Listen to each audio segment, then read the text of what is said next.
Astra Avisask. We meet again, you two.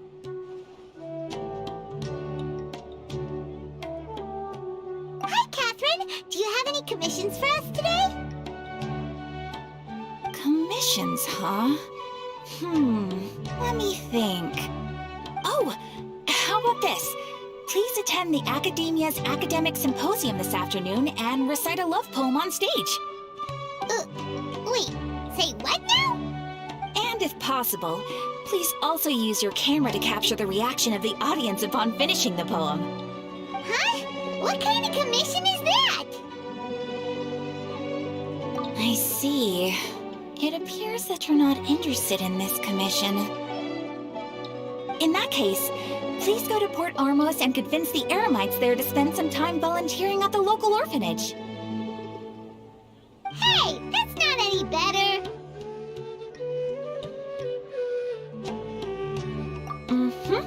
I'm sure the mercenaries will have some interesting reactions as well.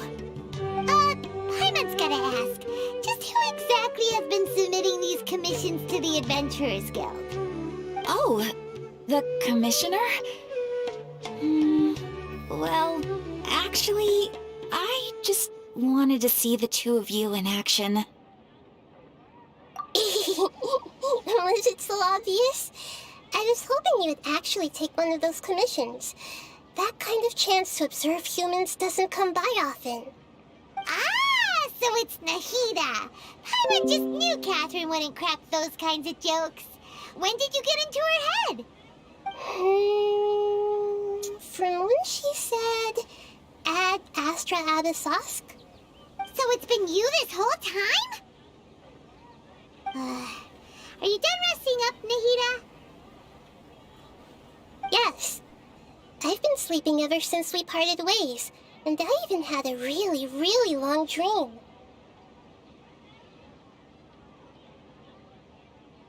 It was another dream about the Sub-Zero's festival, except it was a happy one. In my dream, I was sitting in the middle of a flower terrace, and everyone in Sumeru City was holding hands as they danced in circles around me. They danced round and round, and everyone looked really happy. I also got to sit on a gigantic flower carriage. Ferris, the Knight of Flowers, raised me really, really high above the ground, and I was throwing an endless amount of Yalda candies at the children. You know, Nahida, maybe your dream is how the Sub-Zero's festival really should be. It's meant to be a joyous time where everyone gets together to celebrate your birthday. Huh? Wasn't I describing a really happy dream? Why are you both looking at me like that? Wait, could this be an example of the emotion known as pity? No, we aren't pitying you. That would only make everything worse. We just don't want you to feel too sad. By the way, have you had a chance to visit Dunyarzad? How's she doing? The Homianis haven't allowed any visitors after the festival, so we haven't been able to check on her. Yes, I paid her a visit right after I woke up. She was resting at the time. Her condition is stabilized. However, since Elazar is a manifestation of the withering on the human body, we can only cure it by finding a way to take care of Irminsul's own withering. But for the moment, our top focus should still be figuring out what the sages are up to and what they're planning. Right. Who knows what'll happen if they manage to pull off another scheme like the Samsara of the Sub-Zero's festival? So our first priority should be investigating and putting a stop to the sages' activities. As for how we should pull that off, let's discuss it somewhere else. There are too many adventurers around here. Oh, good point. Sorry, adventurers. We're gonna be borrowing Catherine for a little while.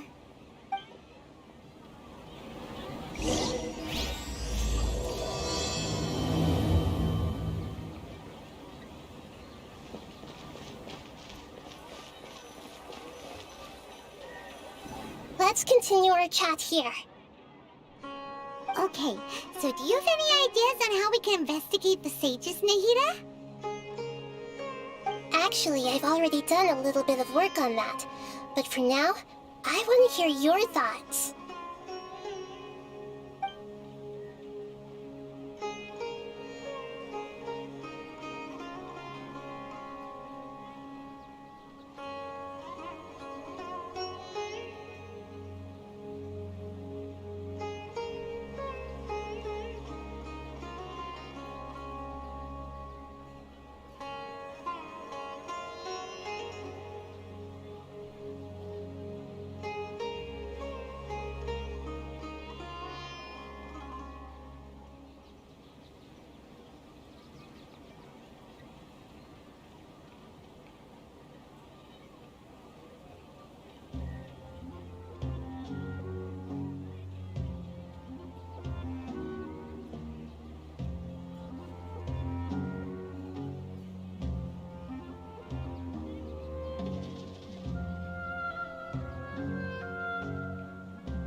I've already tried that, but all the key members of the Academia, even the core of 30 guards, intentionally avoid wearing their Akasha terminals. It seems that from the very beginning, they've been guarding against info leaks from the Akasha. Of course, it could also be because they're wary of me.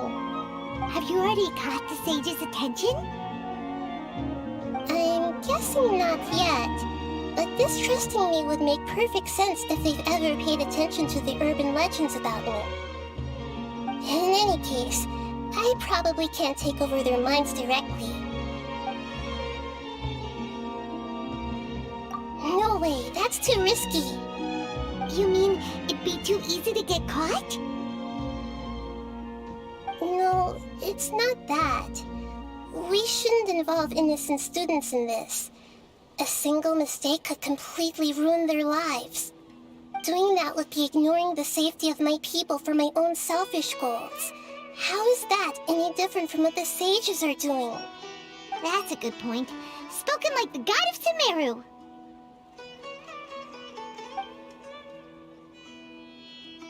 We're in the dark as of now. Since we still don't know anything about their goals, any rash move could tip them off and lead to terrible consequences. After all, every person in Sumeru City is one of their hostages. Are we really out of ideas? Nahida, you're super smart, so you already have something in mind, right? Don't keep us in suspense. Spill the beans already. According to a popular theory from the Vahumana Darshan of the Academia, rejecting impractical motions at the beginning of a planning session will give more weight to the actual proposal. Okay, but aren't you the god of wisdom? You don't have to use that kind of gimmick to make us take your ideas seriously. Well, I've been thinking that if I can't directly possess the leaders, and if I can't get ordinary people involved, then I should find someone who's already involved, but hasn't decided to side with the sages. You're saying we should recruit a spy? That does sound like it could work. Oh, before coming back, we met someone named Alhaitham.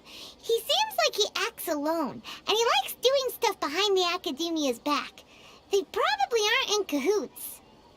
Actually, I already have someone in mind. Do you still remember that female scholar named Sataria? Sataria. Paimon remembers now. Isn't she the one who's always trailing behind the Grand Sage of the Academia? We ran into her basically every time the Sub-Zero's festival repeated itself. You could even say we're old enemies by now. Paimon still remembers the smug and mean way she always spoke to Nilu. I've always liked observing all kinds of people, and Sataria has always stood out from the crowd. She was born in the desert and was hailed as their greatest genius.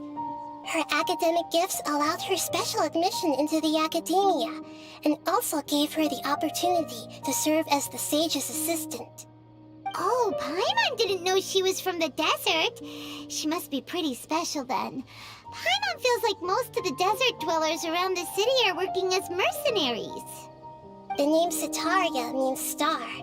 When she lived in the desert, she shone like the brightest star in the night sky. Later on, she was chosen by the sun. The star was given a place in the daytime sky to complement the sun's dazzling light. Soon after, the star witnessed the sun scorching the earth, which brought forth many disasters. The star began to waver. Instead of staying beside such a sun, wouldn't it be better to return and light up part of the night sky? But in the end, she couldn't give up the radiance of daytime. To cope with her shame, the star buried her guilt and closed her eyes. From the sound of it, Setaria's just hung up on the research opportunities here. But she doesn't really support the academia. She still feels guilty about not doing more for the desert, right? She's just running away from her problems. Indeed. When they are presented with complex moral issues, many people will simply plug their ears and go with the flow until the problem can't be fixed anymore. She's suppressing a lot of guilt, but before she realized it, she had already become the sage's accomplice. She can't deny her part in their schemes anymore. Right. We must somehow make her face her problems again. That way, not only can we get useful intel from her, but she can also use it as an opportunity to redeem herself. From my past observations, Setaria will take a day off from the academia every 10 days to do some shopping in the city. Tomorrow afternoon just happens to be a shopping day for her. That'll be our chance. To prepare, let's go check out some of her favorite spots and have a quick chat with a few of the vendors there.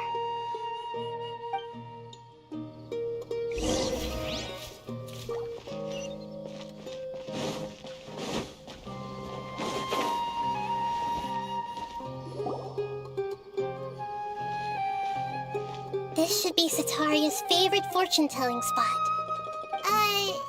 So should we ask the fortune teller about Setaria? No, I already have enough information on Setaria. The most important thing now is for you to pay attention to the vendor's talking style and key characteristics. Talking style and key characteristics? My poor lost lambs, have you become troubled over your fates?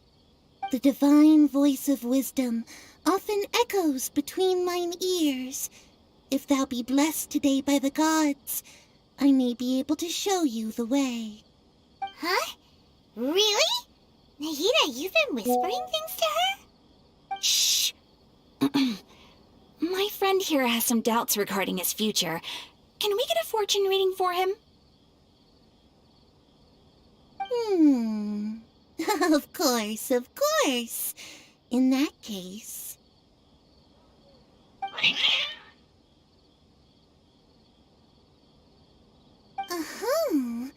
It would seem that Harut and Marut are quite wary of you. Perhaps, at some time in the past, you have somehow offended the gods. Only mocking the god of Animo, questioning the lord of Geo's financial savviness, and brawling with the god of Electro. Do those count? Oh, nothing. Go on, pick an aspect for her to divine. Love prospects? No problem at all.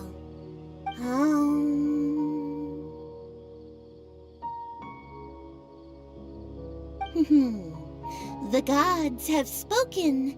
The truth shall be revealed. One who is fated to cross your path will appear on... Huh? So many people will fall for you. How could that be? Harut, Marut, did you two spoil my divination? I've never read a fortune so absurd.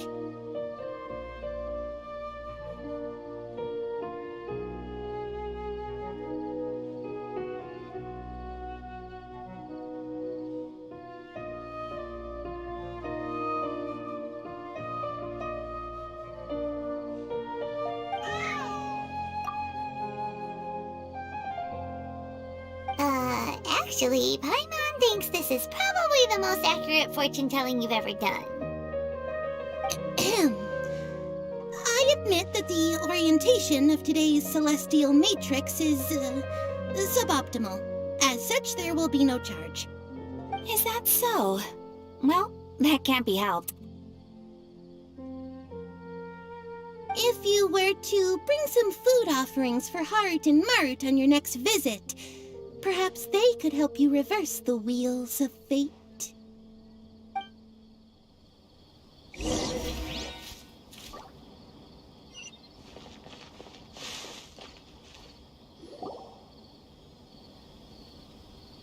Is this another one of Sataria's favorite stalls? Yep. It belongs to a king. His father helped Sataria a lot when she first moved to Sumeru City, so she still comes by whenever she has time. When I start talking with him, listen carefully to the details of our conversation. Ah, dear customers! Would you like to look at some pottery? We caught wind of your great craftsmanship, so we specifically came to take a look. Oh, I recognize you. Aren't you Miss Catherine from the Adventurers Guild?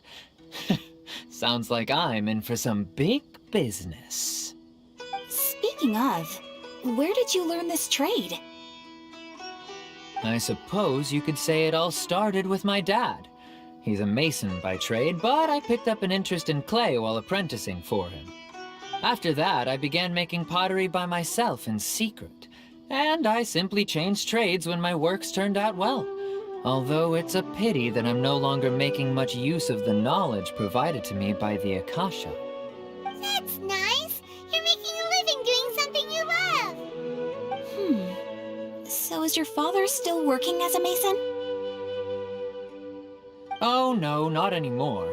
A few years back, he fell from a roof and broke his leg.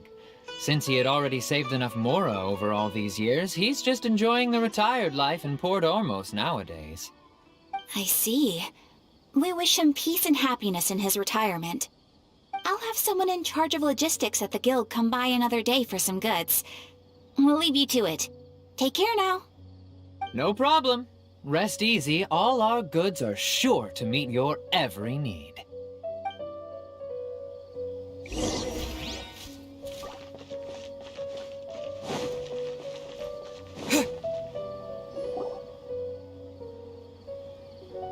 This should be our final stop. Sataria's always thinking of this restaurant when she's working at the academia, so she always comes by whenever she's out in the city.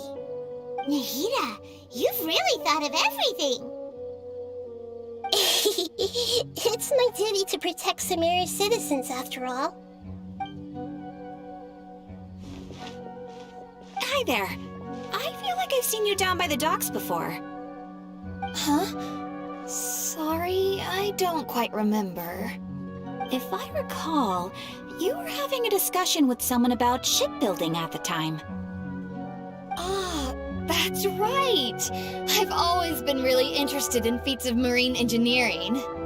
After all, I grew up in Liyue Harbor and spent my entire childhood staring at the ships going in and out of the port. I came to Sumeru to study, but failed to make it into the academia due to my lack of talent. But I'm still discussing all kinds of problems with different scholars, and I'm continuing to study and perform research from the restaurant's basement. I'm sure I'll get to the academia after their next round of exams. What an admirable spirit for learning! Amazing! Sure, but you'll find hardworking people wherever you go. So this restaurant has a basement as well? Huh. First I've heard of it. That's right. It's not usually open to patrons. Most of the time, employees use it for breaks or to hold private events. I see. Yes, that makes sense. Well, good luck with your studies, Miss Chishan. Thank you so much. As long as I can make it into the academia as an official student, I'll be happy.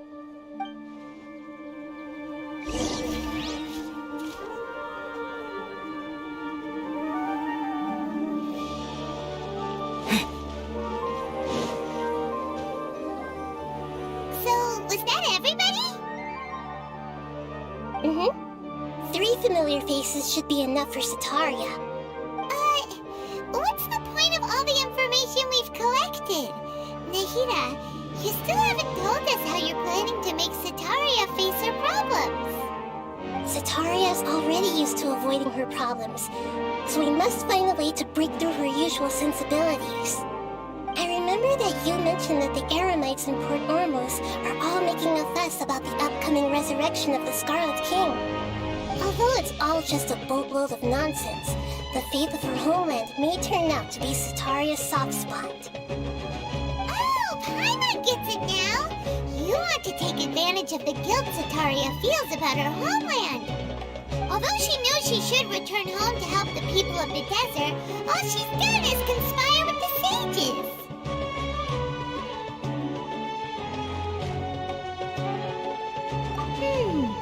So how do we set that up?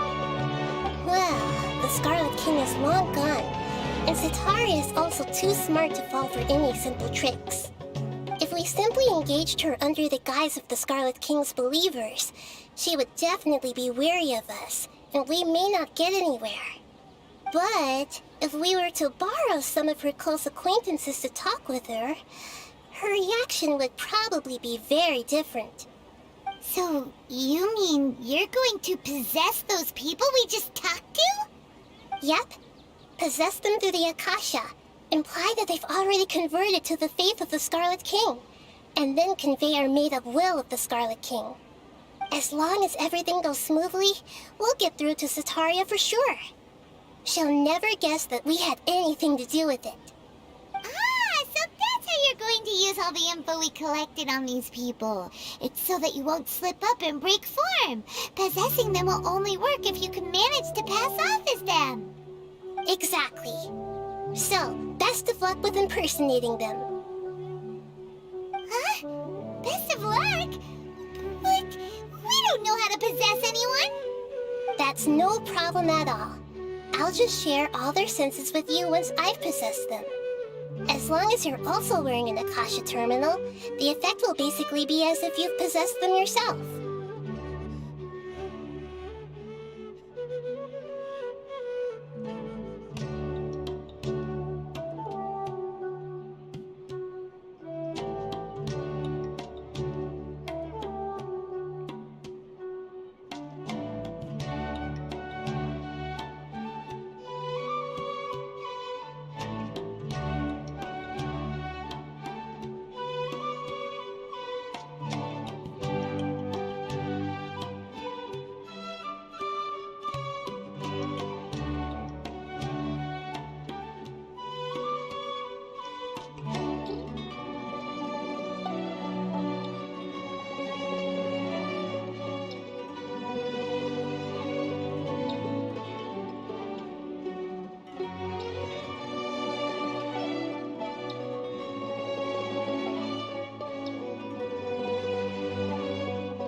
That is pretty convenient. But why does he have to do this? Can't you do it yourself? Although I've been observing humans for a while, I've never been good at imitating them. You're not wrong. It's always been painfully obvious whenever you try to pass as Catherine. If it was at all possible, I would have preferred to leave these people alone. But seeing how things are now, I probably should just accept it and push on. Yeah, don't beat yourself up over it. We're only doing this to help everyone, and we'll only be borrowing them for a little while anyway. Alright, then let's give it a go tomorrow afternoon.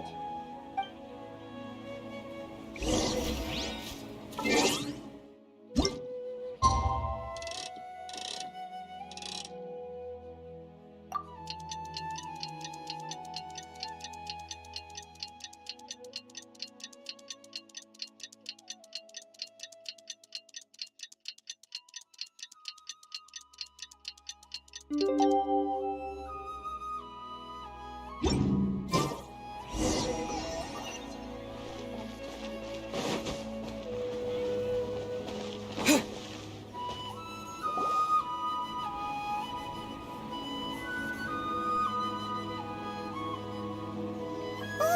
here she comes. Satori is here.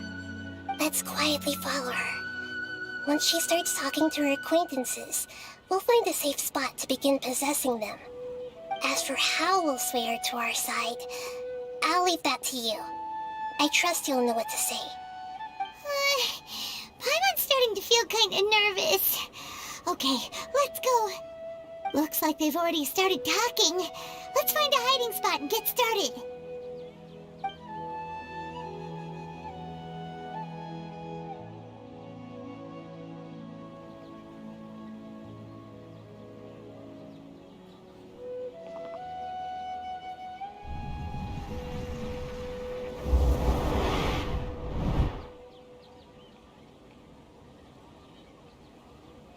That's right. You really can't force anything when it comes to love. And besides, everyone around me has a very different background and outlook.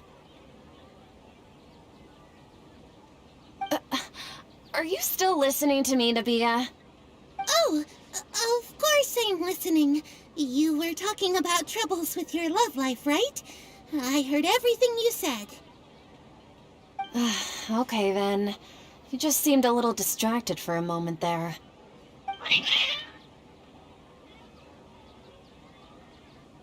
Strange. Your cats seem pretty worked up. Is something wrong? I always thought they were quiet, happy kitties. Oh, what are their names again? Ah, that's right. They are just little darlings, aren't they? Heart and Mart.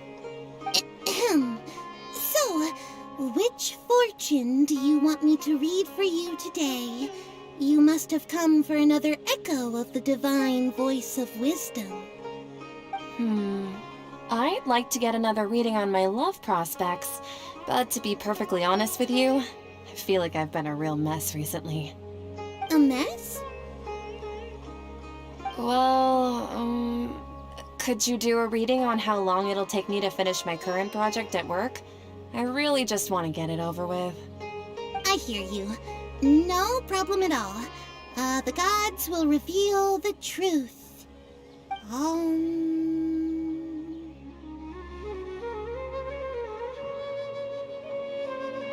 The gods are asking, Sataria, why haven't you gone home?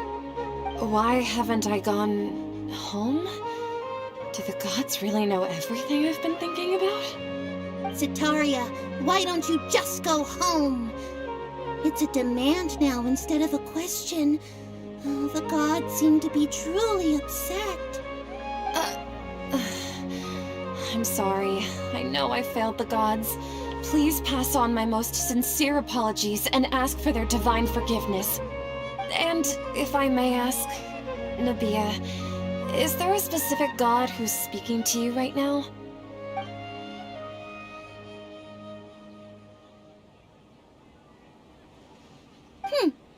What an inconsiderate and naive question. The god who is speaking to me is, of course, the wisest and mightiest of all, the Scarlet King. The Scarlet King? No wonder he would make such a demand of me. Oh, wait a second. The Scarlet King passed away a long time ago. Even though news of the Scarlet King's resurrection has been spreading like wildfire, it's all just a misinformation campaign from the academia. How can the Scarlet King still exist in real life? What insolence! I am the Scarlet King's most loyal believer. Do you wish to refute his voice of wisdom? Oh, no. As a child of the desert, I am only reveling in his power upon learning that his divine glory has touched even this city. I will think very carefully about his demand of me. I'm sorry. I must go now. Wait!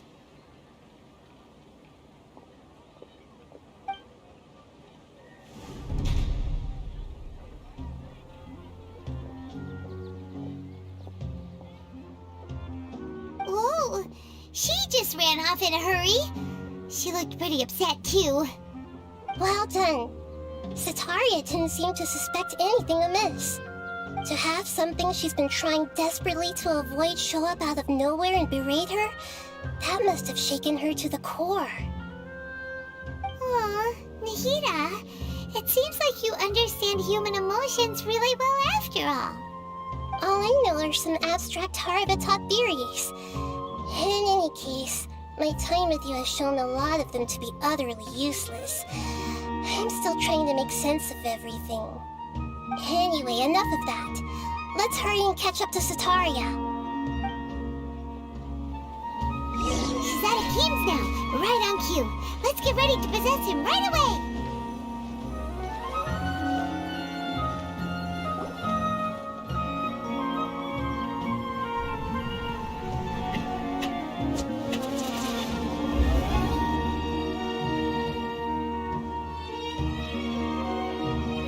It's okay. I just got caught up in something. Oh, actually, didn't you ask me to help you look for work? What kind of work were you looking for again? Oh, right. Your old man's craft. How could I forget? Speaking of, how's he doing? Is he feeling any better?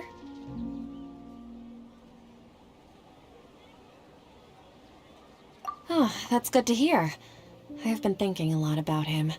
If I could get some more time off, I'd love to pay him a visit. Actually, while we're talking about him, is he still living in Port Ormos? Yeah, he's been retired there for a while. If you could find the time, please write him a letter. Please pass on that recently, faith in the Scarlet King has taken root in Port Ormos and has begun to spread across Sumeru. He has a quick temper, and has always been a devout follower of the Dendro Archon. I don't want him to get into a fight with those Scarlet King believers because of a difference in beliefs. Oh? So, who are you siding with in all of this? The Academia or the Scarlet King? I'm so jealous of you. You were born a child of the desert. Yet you chose to betray the Scarlet King, and now you spend all your time with those crooks from the Academia. Akeem, you don't mean you've also become a believer of the Scarlet King? What's so strange about becoming a believer of the wise Scarlet King? In fact, aren't you the strange one? The one who still can't pick a side? Can't pick a side? Me? Whoa! Paimon had no idea you'd be so good at this! You really zeroed in on the issue and put it right in front of her. It might feel a bit overwhelming for Sataria. But once everything is over, I'll be sure to pay her a visit to her mind and explain everything. Anyway, let's keep going.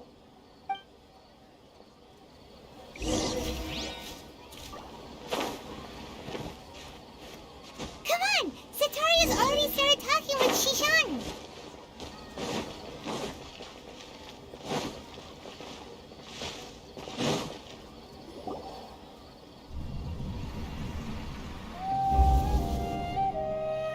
So, Shishan, have you noticed anything weird in the city lately? Like, as if someone was trying to preach to you about something? Oh, right. Speaking of strange things, I celebrated the Sub-Zerus festival so many times that I lost count. That was really weird. Wait, how could you be aware of that? That should be impossible. Nothing in the report indicated anything like that. Are you still failing to realize that the Academia's lowly tricks could never deceive all of Sumeru's citizens? Shishan, don't tell me that you've converted to the Scarlet King as well! What an absurd question. You make it sound like I should be ashamed for becoming a believer of the Scarlet King. In reality, shouldn't you be the one who is ashamed? You, who worked side by side with the Academia and treated people as nothing more than experimental subjects? Please, please stop!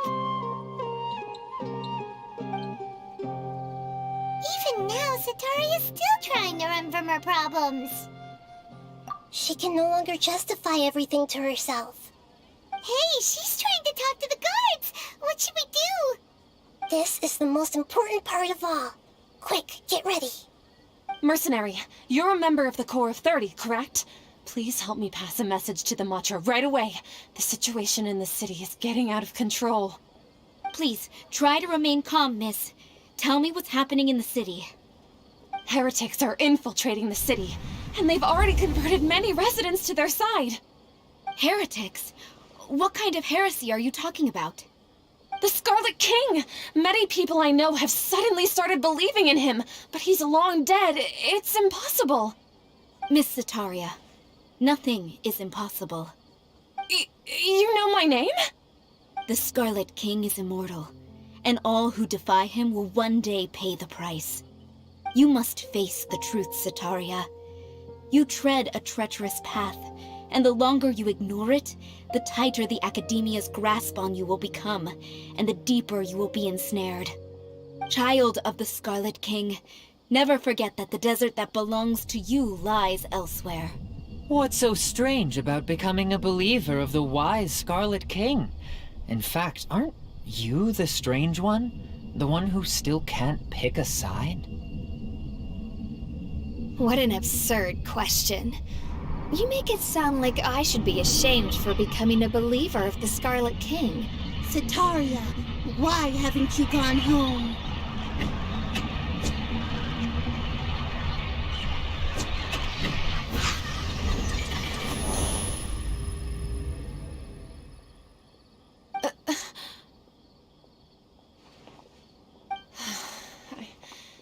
It seems that no matter where I run, I only keep finding more believers of the Scarlet King. I have to say, this is a familiar feeling. I've also been running from my guilt this whole time. Guilt over my part in the sage's plans, and from ignoring the letters from the children of my homeland. But no matter how much I may try to ignore or get rid of it, my guilt always comes back. You won't necessarily lose your research opportunities by facing the truth. Besides, did you really want to conduct your research while carrying such heavy feelings of guilt? How do you know me so well? Are you truly just a believer of the Scarlet King? Or are you the god himself? That's not important. The important thing is to pass judgment on the Academia and its sages, and to correct their mistakes. If you could provide some assistance in this matter, perhaps it could serve as a form of atonement. I've actually never believed in the gods, but I've always believed in serendipity. Your appearance must be a fated opportunity for me to get out of this wretched situation. Please tell me, what can I do for you? How much do you know about the sage's current activities? I was just one of the designers for the masked dream harvest scheme, which is what happened around the Sumeru's festival. But I know very little about the full scope of the overall project. I'd assume that only staff with the highest clearance would have access to those confidential documents. I've just been working to meet the Grand Sage's specified requirements. However, there's something that's been really bothering me. I heard that a scholar who was previously expelled has returned to the city, and even the sages are still quite wary of him. To fight against the Academia, we will need to figure out the nature and the purpose of their work. Is there a way for us to get access to the confidential documents you mentioned? It should be possible if we're willing to take some risks. After all, I'm an assistant to the Grand Sage, and I've been working on many tasks outside of the project. One thing, though, I won't be able to transfer the documents to you through the Akasha once I get my hands on them. The sages have always closely monitored all activities within the Akasha. Let me see. Let's use the most primitive method. Send someone to pick up the documents tomorrow evening at the Academia entrance. The Academia entrance. Wouldn't that be too conspicuous? Don't worry about that.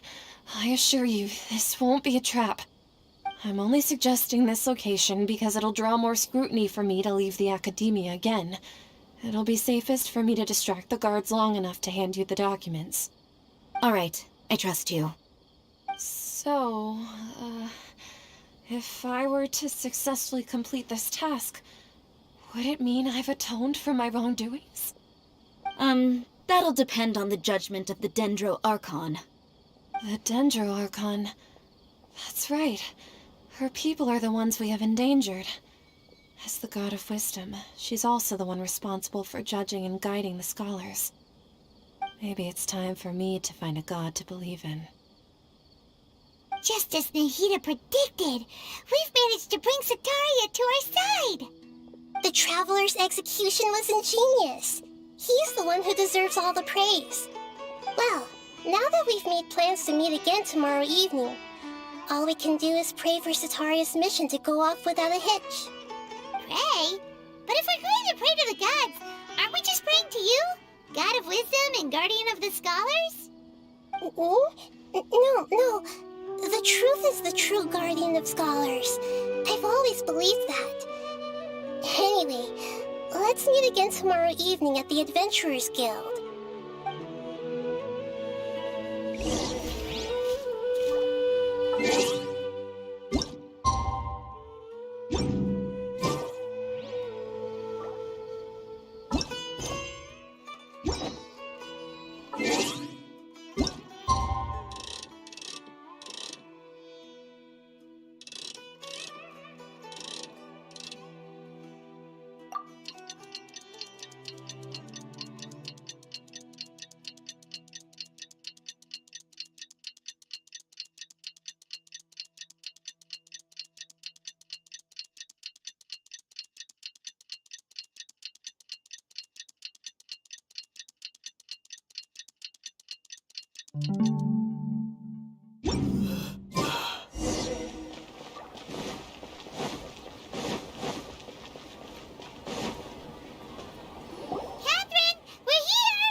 Catherine, right?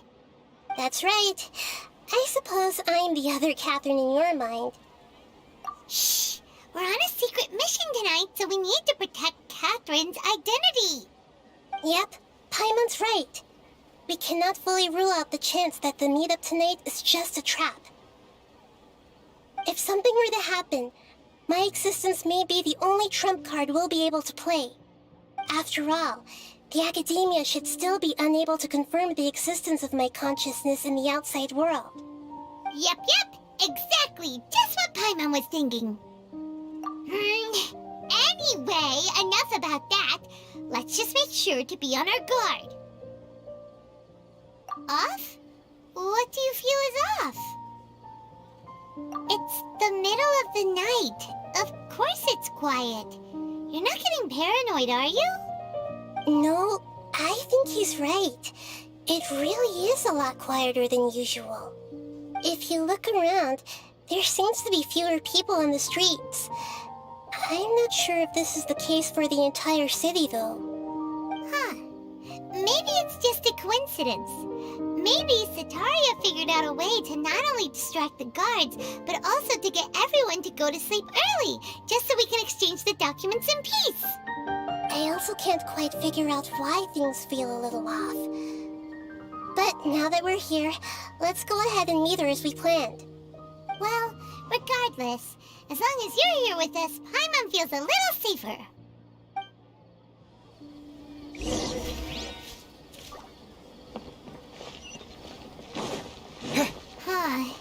There really aren't many people out right now. Let's hope it'll be this quiet in front of the Academia, and that Sataria managed to distract all the guards.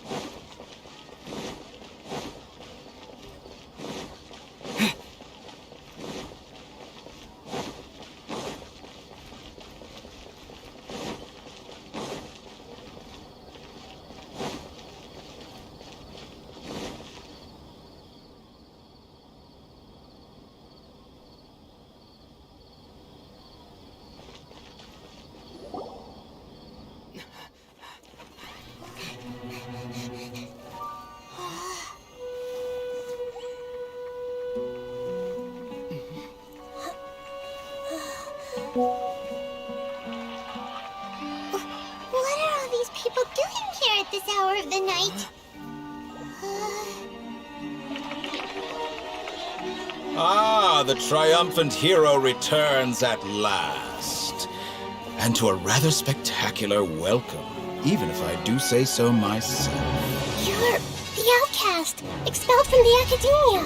Indeed I am. Although these days they tend to call me the Doctor.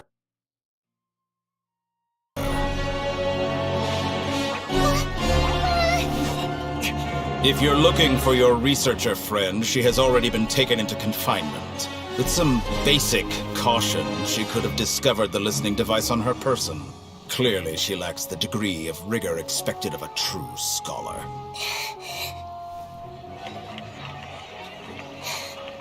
The people of Sumeru City. What have you done to them? I simply made some minor adjustments to their Akasha terminals. Now they can deposit information directly into the subconscious. As you can see, all these lovely people now believe this traveler is a hero who has just saved the world. My experiment is a success. And now it seems they can no longer hold back their sheer adoration. No, what should we do? These are all just regular people. Leave now. You need to get out of here. What? That guy's a Fatui Harbinger! We can't just leave you here! Nor can I abandon the people of Sumeru.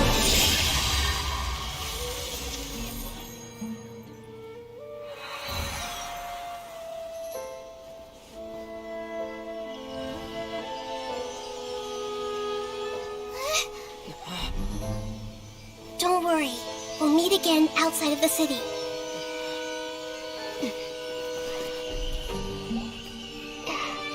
I see. You appear to have overridden their mental faculties with your own consciousness. To possess such a powerful mind, you must be the God of Wisdom.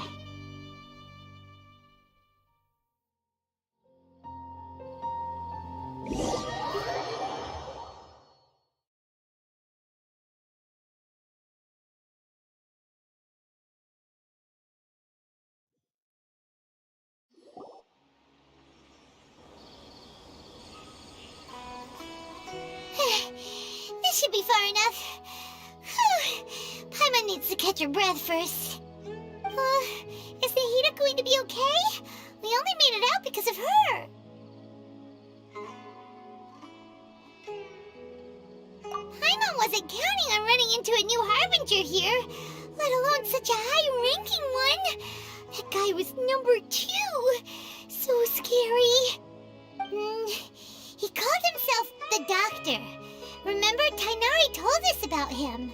Sataria did say that someone who once got expelled from the Academia came back recently. And that even the sages are wary of him. Yep, sounds like she must have been talking about the Doctor. Yeah, now that the Doctor's in the picture, we're no longer just dealing with the Academia. They're in cahoots with the Fatui. But what are the Fatui after this time? Another Gnosis? Yeah, things would be a lot easier with Nahida's help. Nahida said we'll meet again outside of the city. But we can't just keep waiting around, right? You mean... Oh, right! Wasn't he invited by the sages to work on some project when we were staying with him in the Avidia forest? That has to be the same project. Even though he turned it down at the time, he might still know something. There's no time to lose. Let's go to Gandharvaville.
Hold it right there. A blonde-haired traveler and a floating fairy. We've got you, all right. Take a look around. You've fallen right into our trap. Are you mercenaries from the Corps of 30? Did you come here to arrest us? Corps of 30? We're nothing like those government lapdogs who don't even get scraps for their work. We are an elite brigade that commands the highest commission rate in all of Sumeru. We're here on the orders of a client known only as the Outcast. The outcast? An outcast from the academia? But why wouldn't the doctor just send the Fatui after us? Still wasting time on idle chit-chat. We'll shut you up soon enough. Get them! You're up, traveler! Following orders. New punching. Oz, reveal thyself! Wings of the... Take that! I'm the president!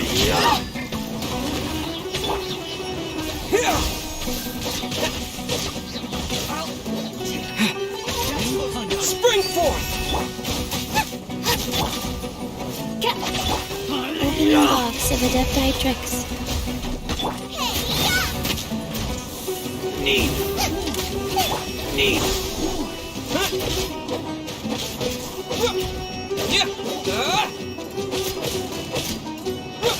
Propagate! It isn't over yet! Here comes reinforcements!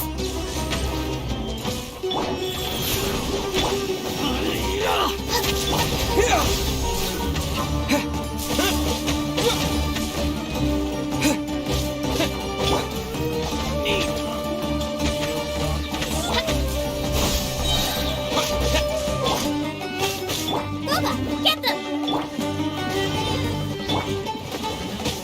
Propagate! That was pretty rough. Is that what elite mercenaries are like? Yeah, looks like we'll have to keep our guards up. But this doctor guy seems like a pretty tough opponent. He knew exactly where to set up an ambush. Did he predict that we would try to find Tainari? Going up against smart people is tough. Anyway, let's keep going.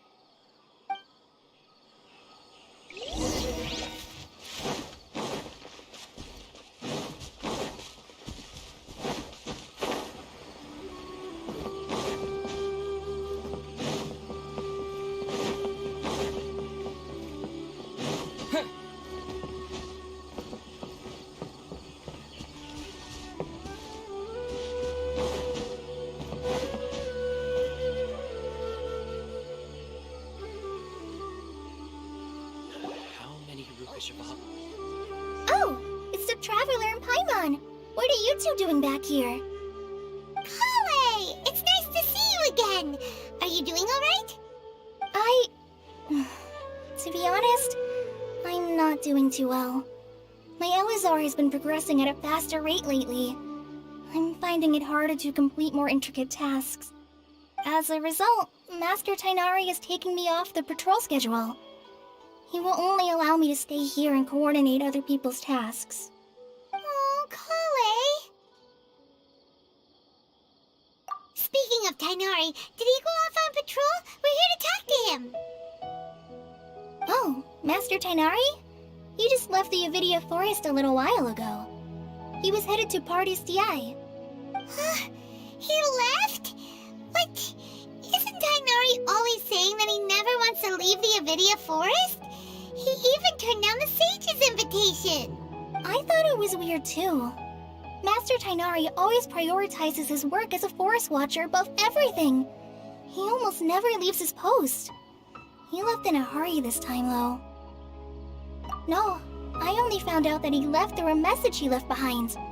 He also made sure to delegate all his tasks using a schedule. To leave in such a hurry? I'd guess he had something urgent to take care of. Master Tainari originally studied in the Immorta Darshan of the Academia, and Partis DI is something like the Immorta's research base. Many rare shrubs and grasses have been planted there for research. I know that before he became a forest watcher, Master Tainari once spent a long time conducting research at Party's DI. A research base, huh? Gotta wonder what kind of research Tainari just decided to work on all of a sudden. Oh, we don't have a lot of time, so let's go look for him at Party's DI.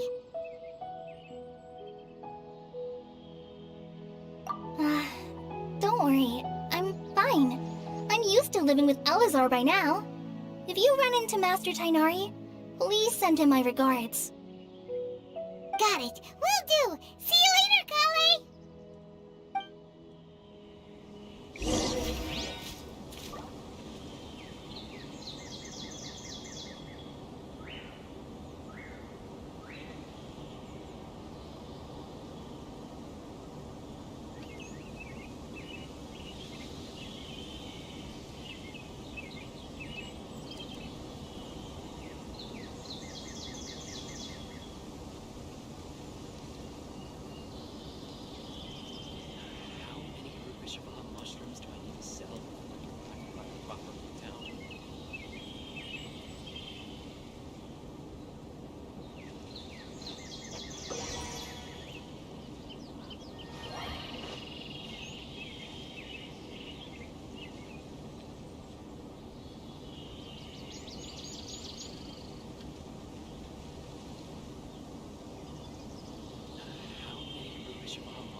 you're okay. We were so worried about you.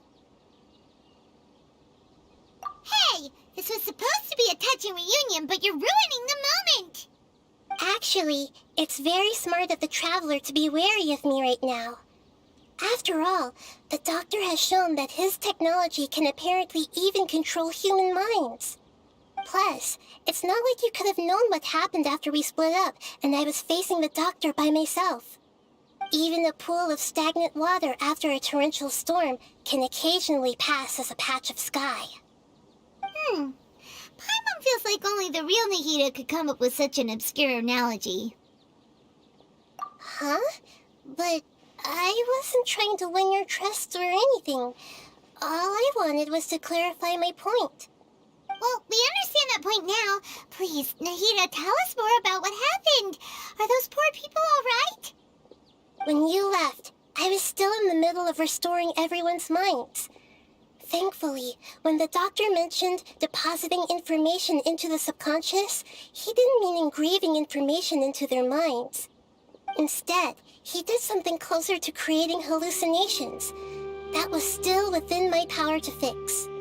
Luckily, I managed to finish my restorations and mind jump away from him just as he was about to capture me.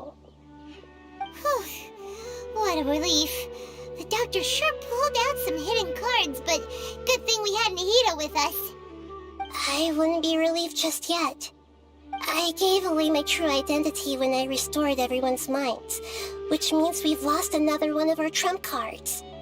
Also, the Doctor is already an expert at modifying Akasha terminals. Maybe it's only a matter of time until he captures my consciousness inside the Akasha.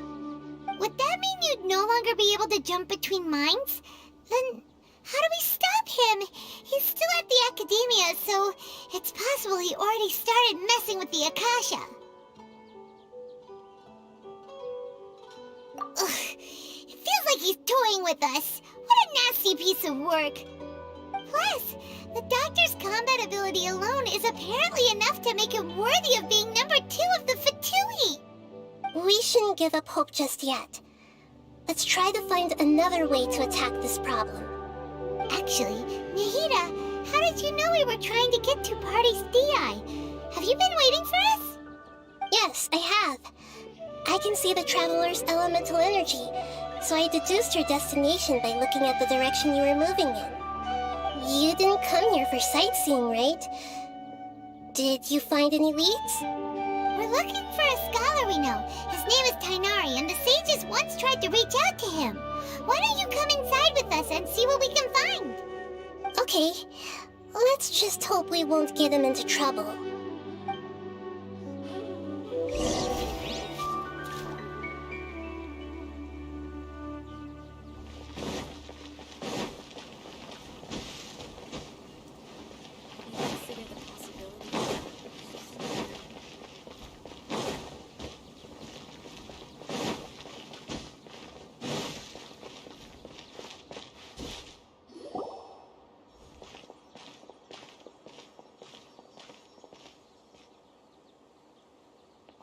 Traveler? It is you! Ah! The voice! It's Hypatia! Ah, what a pleasant surprise! It's so nice to see the two of you again. Who's this? She's a scholar we met in the Avidia Forest. When we last saw each other, she was still training in the... what's it called? Satyavada life? Oh, I see. That's right, we're old friends. You've come at just the right time. Ever since I've come here, hardly anyone has even talked to me. Hypatia, you're way too excited about this. Actually, for you to leave the Avidia Forest means... you're not in training anymore? Wait, no. Did you already finish your training and reach Pariporna life? What do you think? My consciousness has already managed to make contact with the divine. You did it! Congratulations! It's so exhilarating to share this sublime joy with others at long last. when my consciousness made contact with the gods. Ah, what a supreme and unparalleled experience that was! That sounds incredible!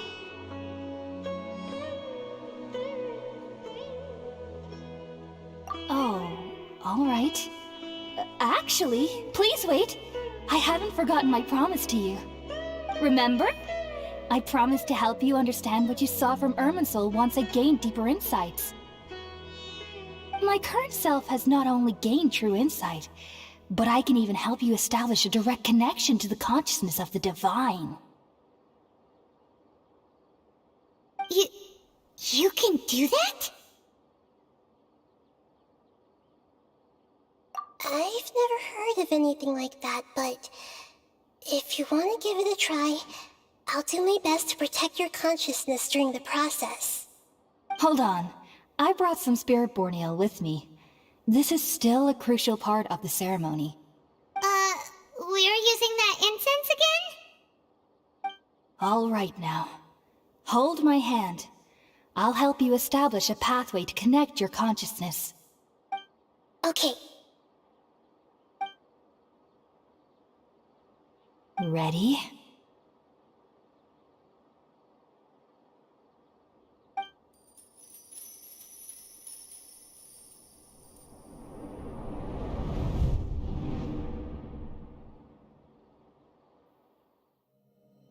It took 3 betrayals for me to finally understand. The world is just an elaborate tapestry of lies.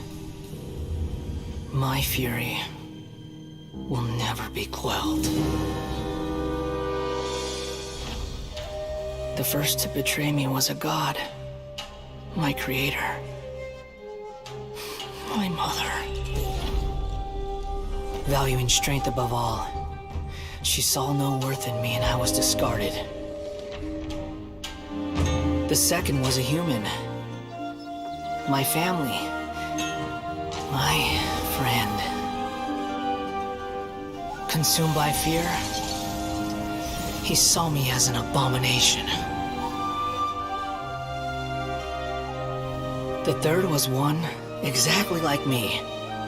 A hope for the future. A fledgling barely out of the nest. Powerless before his mortality, he broke his promise to me. Humans, they can't be trusted. And the gods fill me with pure loathing. So I said good riddance. I denounced the world and laughed in its face. My chest will never again be defiled by worldly filth. I will scrub away every last trace of human emotion. Then it will be empty, a blank slate, and ready to receive a supreme gnosis, brimming with pure divinity.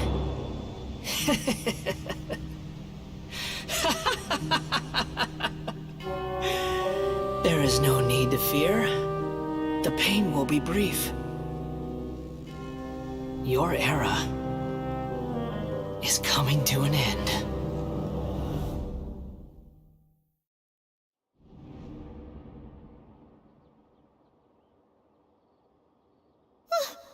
What was that? Did we actually just see the Balladeer's memories? Everything matches what we know about him. But how is he connected to the divine consciousness that Hypatia was talking about? You saw it, right? You felt it, right? Such a majestic god! Such a noble will! Such sublime emotion! Alas, shame. If only that which beats within my chest wasn't a filthy mortal heart. Oh, great and merciful God, please grant me forgiveness and salvation. Do you understand now? I'm afraid this is no periporno life, but rather... Ah! You! Why are you so mean to me? Why is everyone hiding from me? I found divine wisdom. Shouldn't I receive praise and honor? Haven't I uncovered that light in the darkness? Hypatia? That's how I always thought everything should be. Wait. Have I already lost my mind?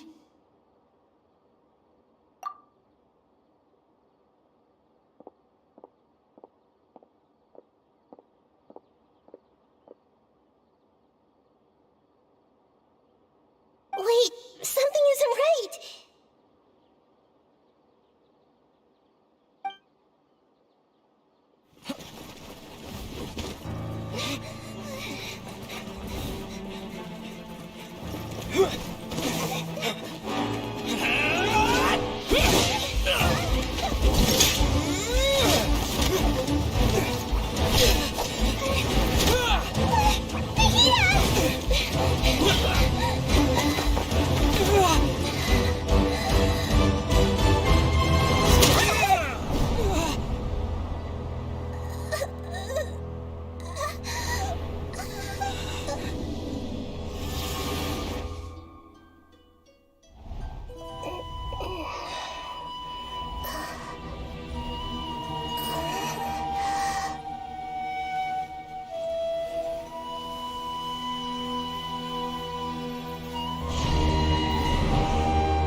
Okay, we finally lost him.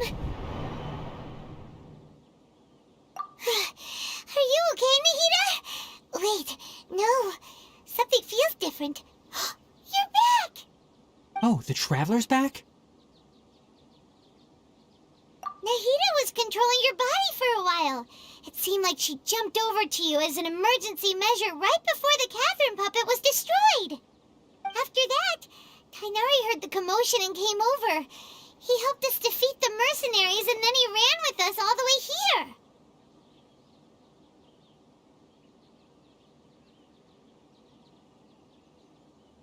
What?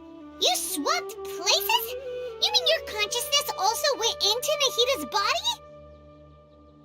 Wait, then where is Nahida's consciousness? Where is she now?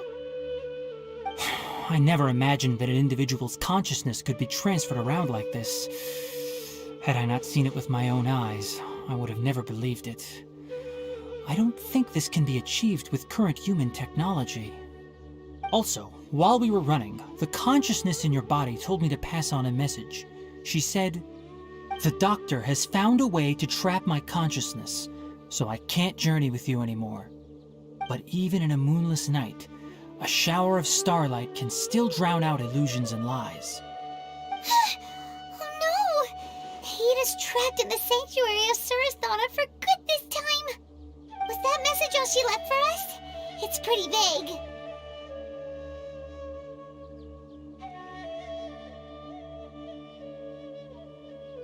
Oh, that makes sense. Since the doctor captured her, she won't be able to say anything without him knowing. She's being extra careful. Even in a moonless night, a shower of starlight can still drown out illusions and lies. Huh. Paimon knows the moon illusions and lies are from that alchemical divination at the Sumeru's festival. Didn't Nahida use a starlight analogy before? It had something to do with Sataria.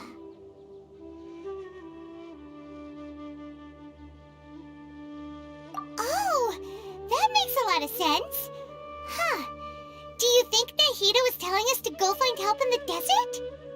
But she isn't with us anymore. Think we'll be okay? Paimon, You said Sanctuary of Surasthana. Does this mean that this Nahida you're talking about, the consciousness who was occupying the traveler's body, is the Dendro Archon? Your guess is correct, but the situation's a bit complicated, so it's really hard for us to explain right now. That's all right. A scholar's curiosity doesn't need to be appeased right away. As for the complicated nature of the situation, safe to say I have witnessed that for myself. I've spent some time with you, and it looks like the Dendro Archon's also on your side, so I trust you. Thank you, Tainari. Oh, actually, we came here to ask you a question. What do you know about the project that the sages have been working on? Ah, that. While I was indeed invited to join that project, the sages were always secretive about its scope and goals, so I eventually declined. All I know is that that project has something to do with the restoration of Irminsul. Huh? Did you see something when you were in Nahida's body? What? Do you have any evidence?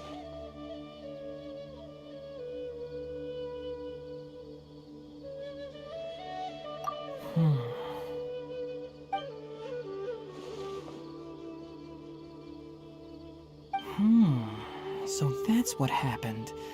That explains why Hypatia's symptoms were different from those of the other scholars who went mad. It's because she made contact with the consciousness of a new god who is still in the process of being born. Tainari, did you leave the Avidia Forest because of Hypatia? I did. I noticed Hypatia's mental anomalies, but since her symptoms were rather atypical, I secretly took her to Pardis Dii and began searching for a way to return her to her normal self. If I didn't take action, Hypatia would have already been taken by the Matra to the desert, doomed to a life of exile at Aru village. Now that you mention it, I knew the Academia has never thought particularly highly of Lesser Lord Kusanali, but I still didn't expect them to do something as arrogant as creating a new god. Looks like I made the right decision by not accepting their invitation. The Doctor and the Balladeer. We have 2 Fatui Harbingers in Sumeru. Sounds like we're in for a bad time. From your description, I don't think they've completed their project. There may still be room for us to intervene. But then, what is the connection between creating a new god and restoring Irminsul? Yeah, it feels like we're still nowhere close to figuring out the sage's goals.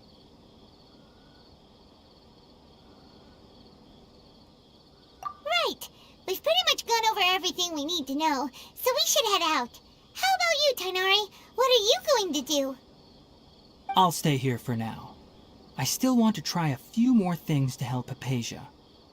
If you're planning to go into the desert, start by heading for Caravan Rabat. That'll be your fastest route. Come find me here if there's anything else I can do to help. May the spirit of wisdom go with you. Thanks, Tainari. Hopefully Hypatia will feel better soon. We're off then.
to Caravan Rebot.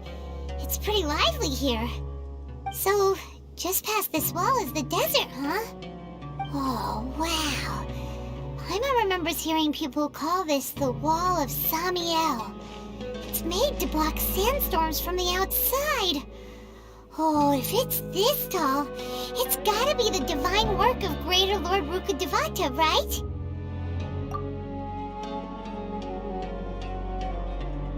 Enough gawking. Come on, follow me. Huh? Over here.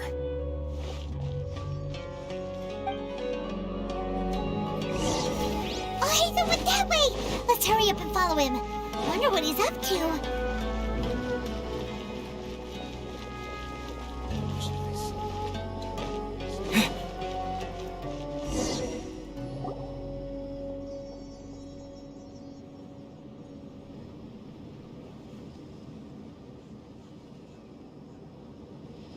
What the... Where did he go? How did we lose him? They were just here a second ago. More Eremite mercenaries? Who are they working for this time? Anyway, Traveler, it seems like we were being followed again.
You were too careless.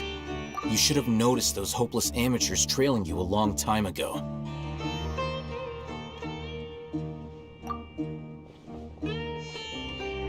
There's no need to thank me. I've never cared to keep track of personal favors.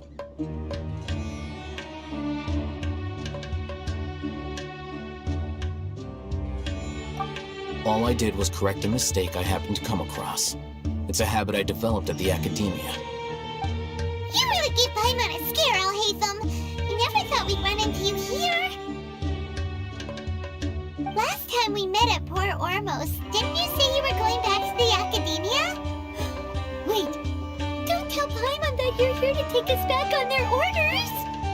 Oh, so you've already landed yourselves on the Academia's hit list. I can't say that I didn't expect it. However, had I wished to turn you over to the Academia, don't you think you'd already be the Eremites' honored guests by now? Oh, right. You do have a point. I have no interest in running errands for that project. As a scholar, I've always belonged to the camp that promotes researcher autonomy. And these days, you're more fascinating than anything the sages can offer. Not quite. To tell you the truth, I'm still investigating the Divine Knowledge Capsule. Unfortunately, I've run into some difficulties. Everyone says the capsule originated in the desert and was eventually moved to Port Ormos.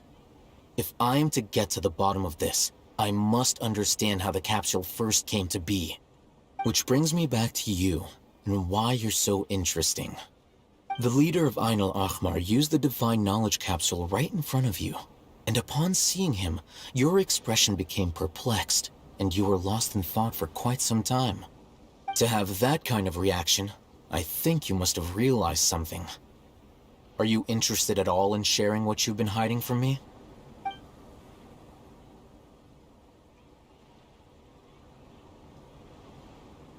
Alhaitham, you really have a ridiculous eye for detail. What kind of person even notices and remembers stuff like that? So that's your answer. Well, I do work for the Academia after all. So considering that, it is indeed wise to keep your cards close to your chest. But that does prove you do have some undisclosed information about the Divine Knowledge Capsule. Am I right? No matter. Rather than simply learning the answers from you, I'd still prefer to investigate on my own. Speaking of, you two are also headed to the desert? That's right! We have the same plan as you! But we don't really have any concrete goals at the moment. Then I'd suggest starting with Aru Village.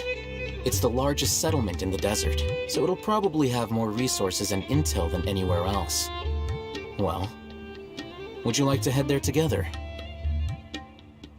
It's always better to travel with someone you know. Let's go!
port on the road.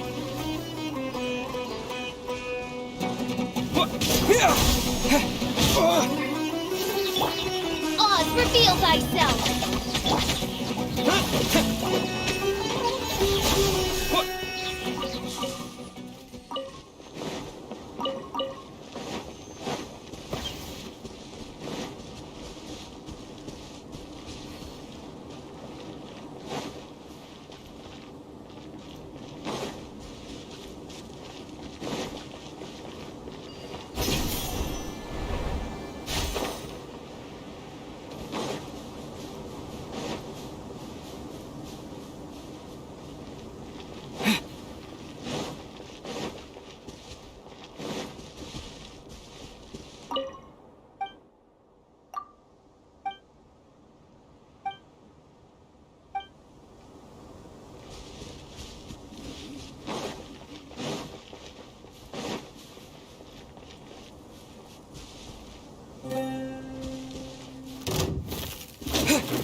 Propagate!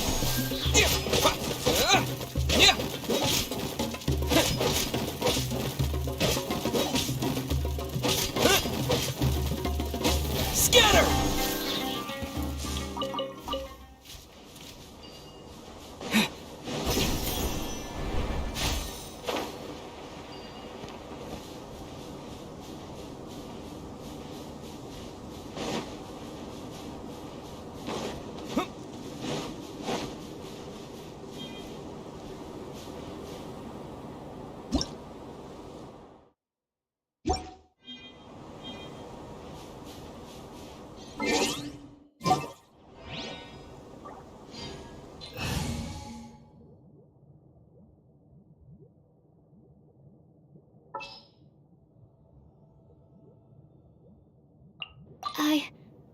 I can do it.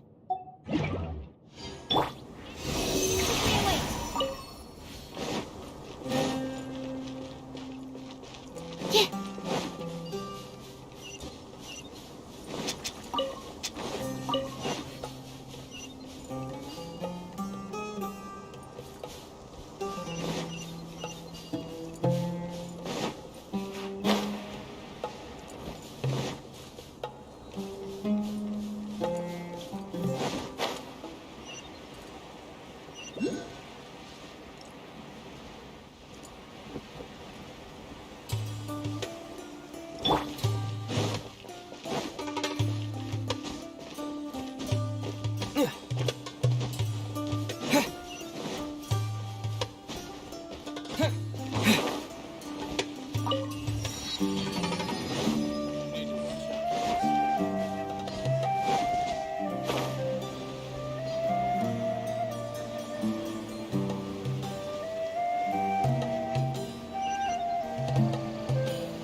Stand clear. Chests appearing out of...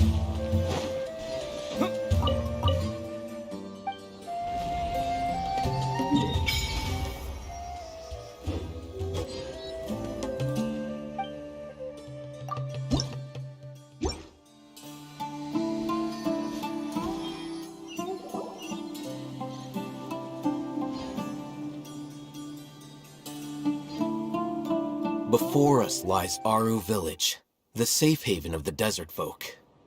Whoa, this landscape is really something else. What a cool place! Let's go check it out!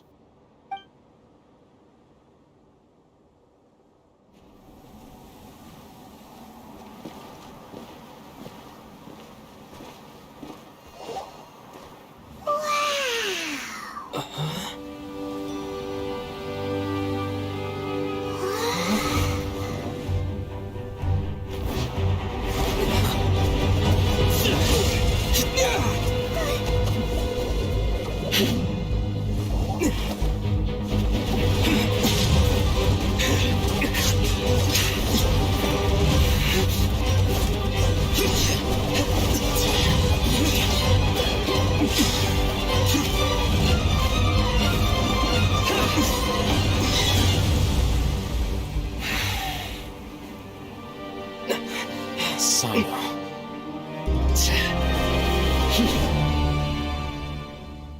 Unless my memory fails me, we have barely spoken 2 words to each other before now at the Academia. Would you care to enlighten me as to when and how I invited the General Mahamatra's wrath? Alhaitham, do not think you can escape my judgment just because you managed to escape my attack. Judgment? So that's how you'd characterize your actions here, is it? Or would elimination perhaps be a more accurate description? Had I used my full strength, not even this traveler would have been able to stop me. Though styled like an assassination, I sought only to ensure that my target would be unable to flee or resist. Standard practice for the Matra, as well you know. Seemed to me more like your own personal touch. Who is that, Alhaitham? Did you call him General Mahamatra? Yes. General Mahamatrasino, head of all the Matra at the Academia. He's a formidable hunter, and the ultimate nightmare for any who have committed academic crimes. You seem to have placed a lot of trust in Alhaitham, to the point of blocking an attack for him. If I were you, I'd never choose to side with him. I wouldn't believe a single word that comes out of his mouth. I have been pursuing this scribe for a long time. I urge you, stand back and do not seek to defend him any longer. Otherwise, there will be consequences. Has Alhaitham done something wrong? Paimon doesn't think he's as bad as you've made him out to be. I won't waste my breath explaining things. Alhaitham, I saw it during our fight. Take it out. The divine knowledge capsule you're hiding on your person. Unless you want me to retrieve it for myself. Very perceptive of you. Nothing escapes a Matra's senses. Wait, the divine knowledge capsule? Didn't it fall into the Matra's hands in Port Ormos? No wonder you speak with such confidence, Sino. But I must admit, I'm very curious. What does this capsule mean to you? And why, as General Mahamatra of the Academia, are you all alone in the desert? As far as I'm aware, the other Matra have been speculating about your disappearance. Have you been given a mission that's, let's say, morally dubious? If I was the real target of your mission, what was stopping you from simply using your authority and resources to judge me within the walls of the Academia? I should have known you'd be difficult to deal with. You two? Ugh. What you would do, Traveler? Paimon feels like we can't trust either of them. Ahem. Well, look at you two, acting all tough and self-righteous over there. Wait, Dia?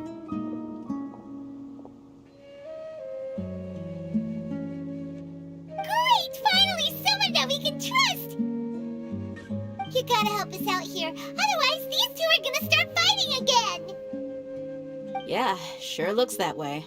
2 giants from the Academia duking it out once and for all. Not something you get to see every day, that's for sure. Listen, I know you academic types love to fill up your big brains with self-righteous morality and lord your empty rules and virtues over each other. But how dare you bring your petty disputes into the safe haven of Aru Village? It seems like someone's gonna have to beat some sense into your thick skulls until you finally learn to respect these grounds.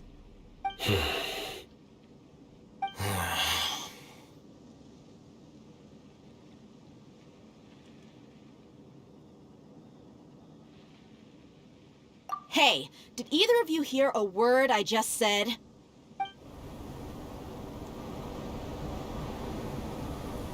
Whoa, what's going on? The wind's so strong! Is this a sandstorm? Paimon's gonna get blown away! Another sandstorm? What's up with these recently? Hey! All of you, over here, quickly! We have to take cover! Someone's calling for us! Oh, this wind is too strong! Let's get over there! That sounded like Candace. come on, you two. Jeez, are all of you academia folks such hard work? Move it! All right, stop yelling.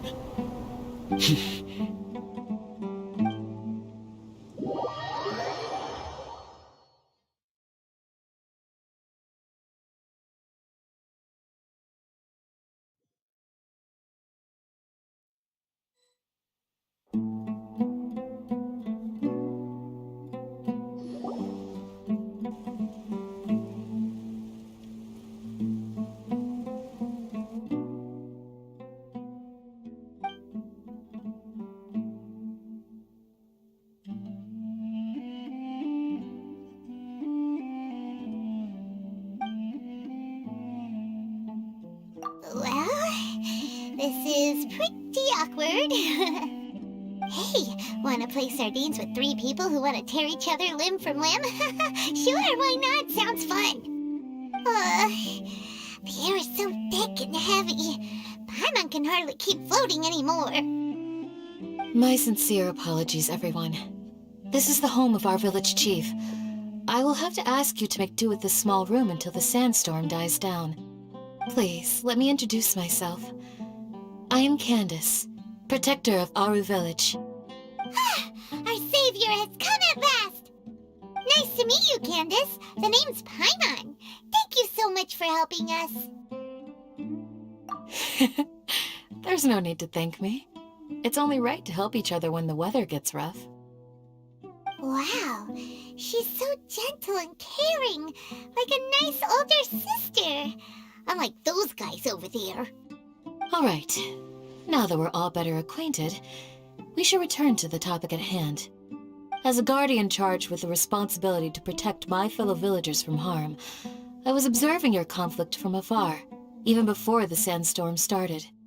And now that you have set foot within our village itself, it is all the more my responsibility to make absolutely sure that you pose no threat whatsoever to us.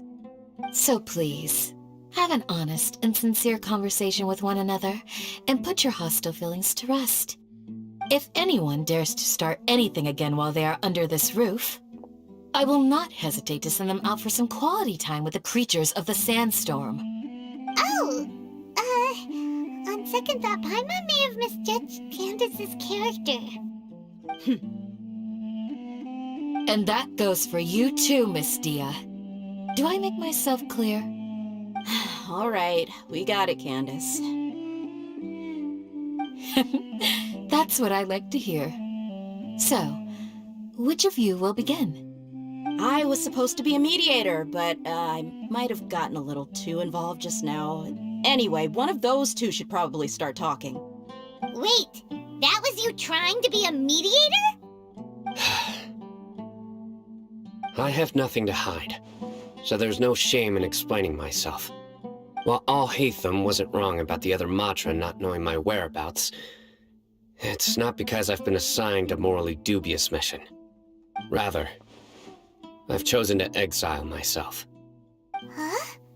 Exile yourself? A little while ago, I discovered that there was data missing in the Academia's project planning and development files. What little they did report clearly did not match the project's actual progress. As General Mahamatra, I had the responsibility and authority to request an audit.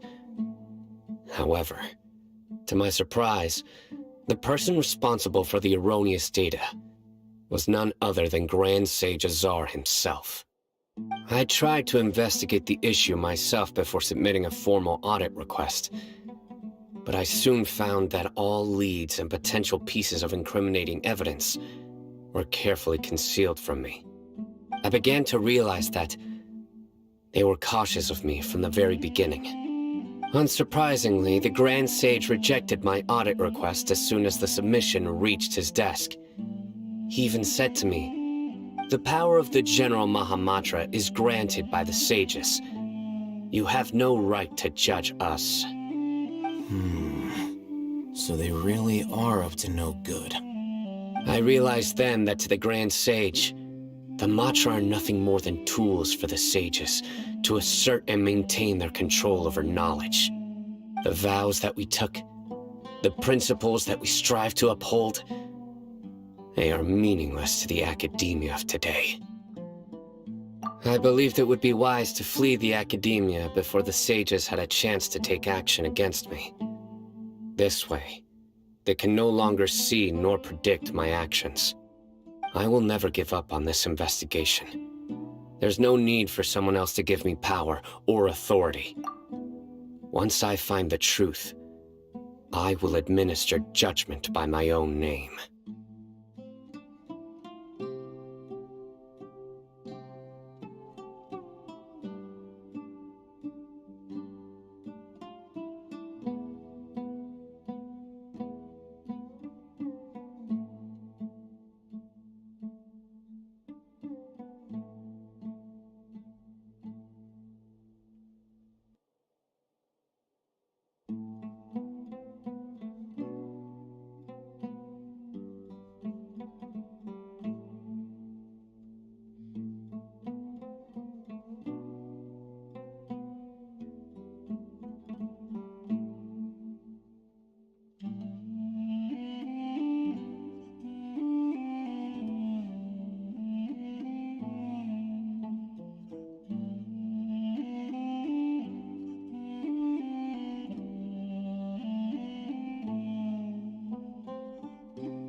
Cyno seems to have the same goal as us. We're all investigating the sages.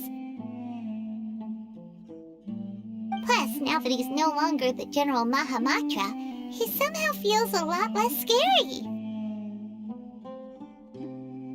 Well, Sino, if that's your story, then why did you see Alhaitham as a target? When I was investigating the matter in the academia, I overheard a conversation between Alhaitham and a sage. The sages asked you to investigate a blonde-haired traveler. Do you dispute this, Alhaitham? What? Like many parts of the project, this assignment was undocumented. Now throw in your suspicious behavior with the Divine Knowledge Capsule, and I think we deserve an explanation.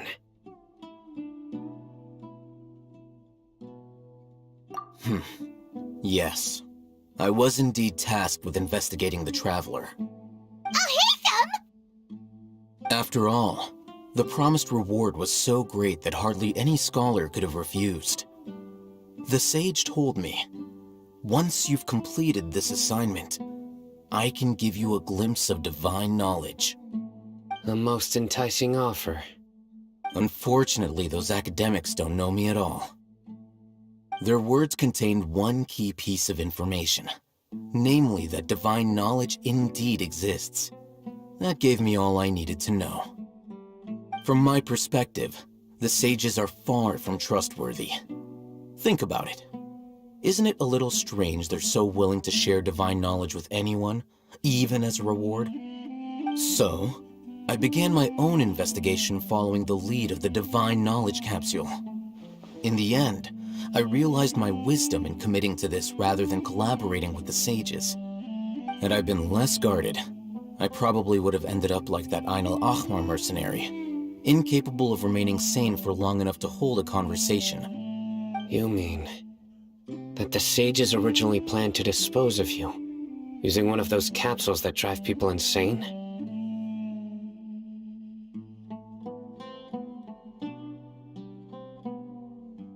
I'd already given up on the assignment by then. I only told the Academia I was waiting in Port Ormos for you to appear so they wouldn't suspect anything. So it came as quite a surprise when I encountered my erstwhile target while investigating the Divine Knowledge Capsule. Criminals do love to talk about coincidences. Even though I ran into the Traveler by chance, I had no intention of providing assistance to the Academia. Also, you should remember, you were the ones who decided to follow me and strike up a conversation after I left that tavern. That's true. Alhaitham helped us out at Caravan Rebat as well. Maybe he's telling the truth. I'm willing to apologize, if that's worth anything to you. I took the Divine Knowledge Capsule behind your back because I judged its existence to be a significant risk. I felt that it would be best for no one to interact with it before it had been properly studied. After all, curiosity often proves to be the most dangerous thing in this land.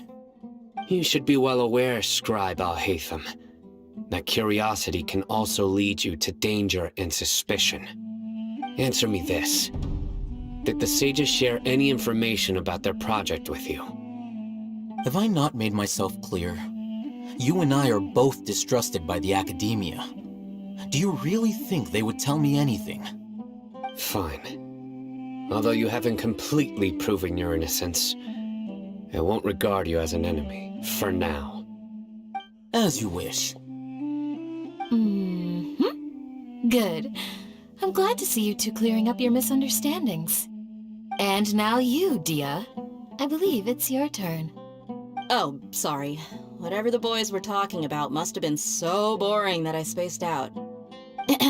My situation is pretty straightforward. My employer, Dunyarzad of the Homayani family, is friends with the Traveler and is currently recovering from her illness at home. I had nothing going on, so I decided to return to our village for a visit. I was actually looking forward to a pretty exciting time getting back together with everyone here. But then I saw these two random guys in the middle of a pointless argument. It ticked me off, and things went downhill from there. Is that all? Well, I will admit that definitely sounds like your style. In that case, welcome back, Dia. That's more like it. I missed you all so much, Candace.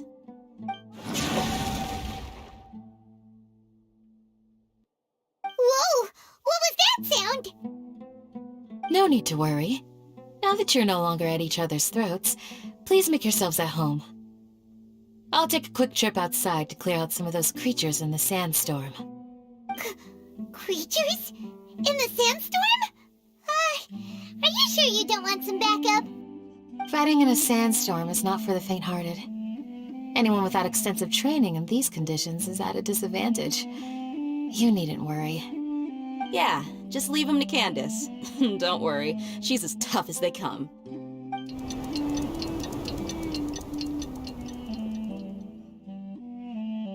The wind's died down.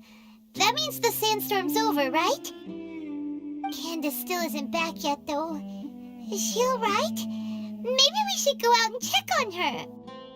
When you put it that way, even I'm starting to feel a little worried. All right, let's go. We've been here long enough, and the boys are as chatty as the floor.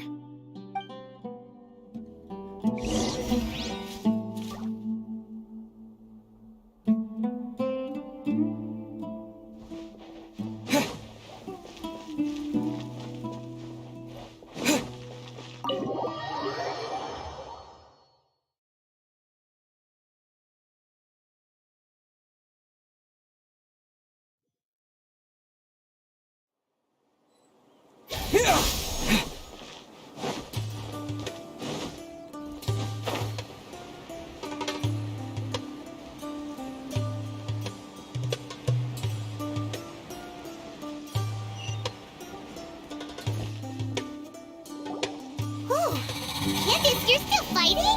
You've been out here dealing with these creatures the entire time? Yes. They just keep coming in waves. I've lost count of how many I've defeated.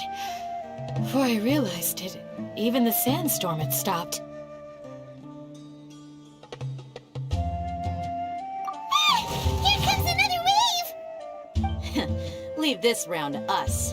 I got interrupted earlier, but now I have something to take my anger out on. It's been quite a while since I've seen the Flame Mane in action. I'll leave these to you then. I'll be sure to put on a good show. Let's go!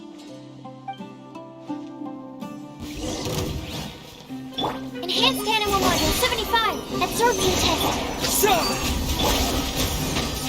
As you wish, me. You're toast!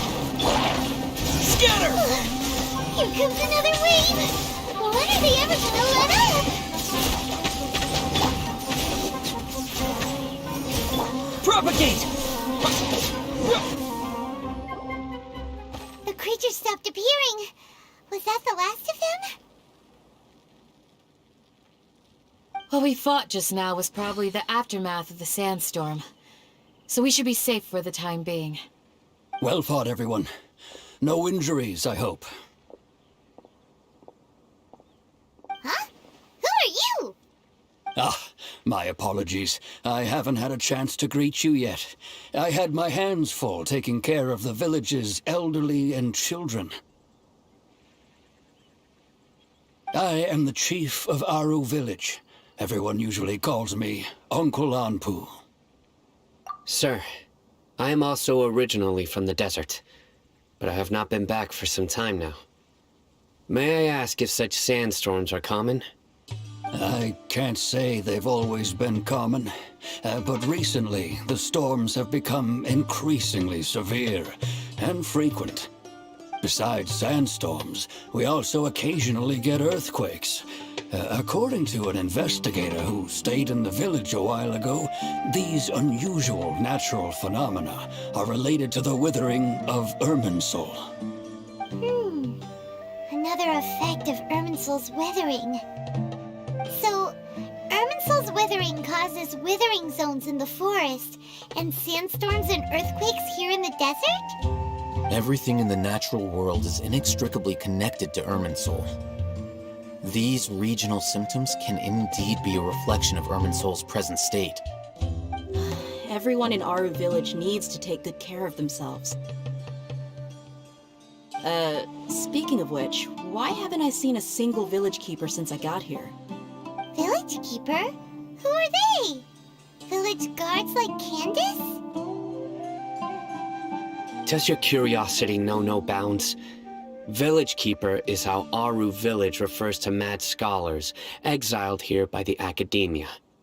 Most of them are scholars who lost their sanity after a period of training in the Avidia Forest. The Academia believes that their crazed mutterings may have a negative effect on the psyches of other scholars. So, they're forcibly exiled to the desert. Though if you ask me, it's all a boatload of nonsense. Alas, that's exactly what we've been trying to investigate. One by one, the village keepers have been mysteriously disappearing without a trace. But no one in the village has ever seen them leave. If you're planning to stay around the village... I've had encounters with those people in the past. I'll see what I can do to help.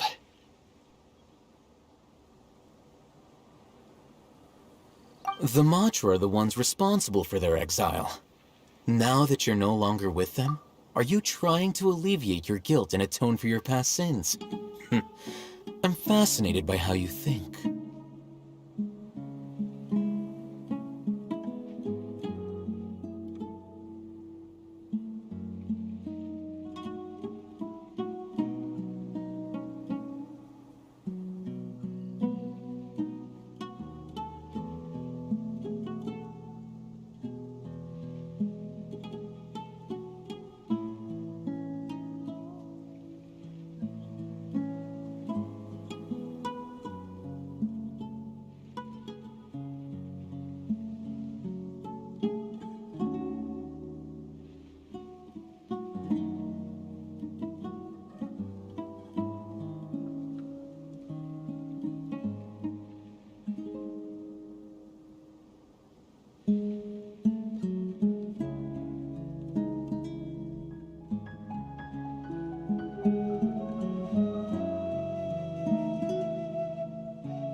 Mock me if you will, but if you are guilty, I will eliminate you, regardless of my position or identity.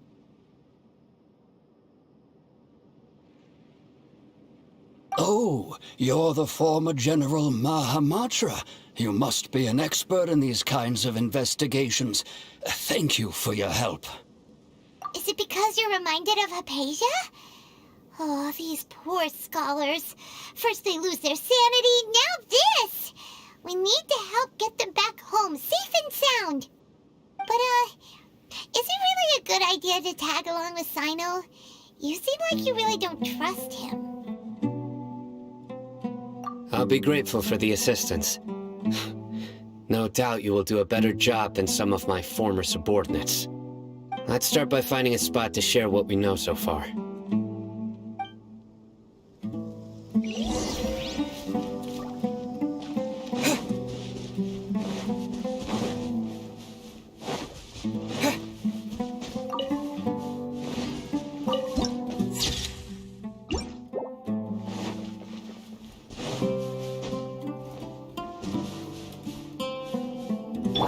Stand clear.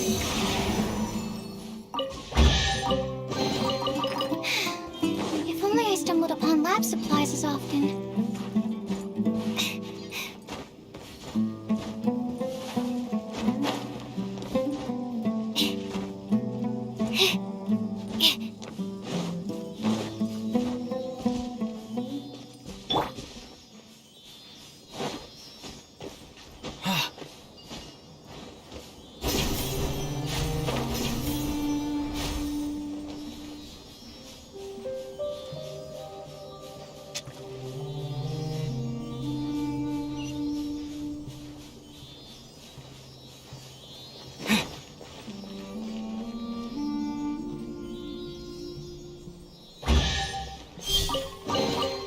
Is this an answer from this world?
Is this an answer from this world?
Reward on the road.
Although I've sent myself into exile, I'm still doing essentially the same things as before. Do you still have any questions for me before we start our investigation? One of my former subordinates told me that this title has its origins in a strange incident. The Academia has long exiled mad scholars to Aru Village. A mysterious phenomenon exists here. When mad scholars first arrive, they are as incoherent and deranged as before. But after spending some time here, they invariably begin to calm down. Initially, the people of Aru Village greatly resented having to take in the mad scholars. But a strange incident one night changed that.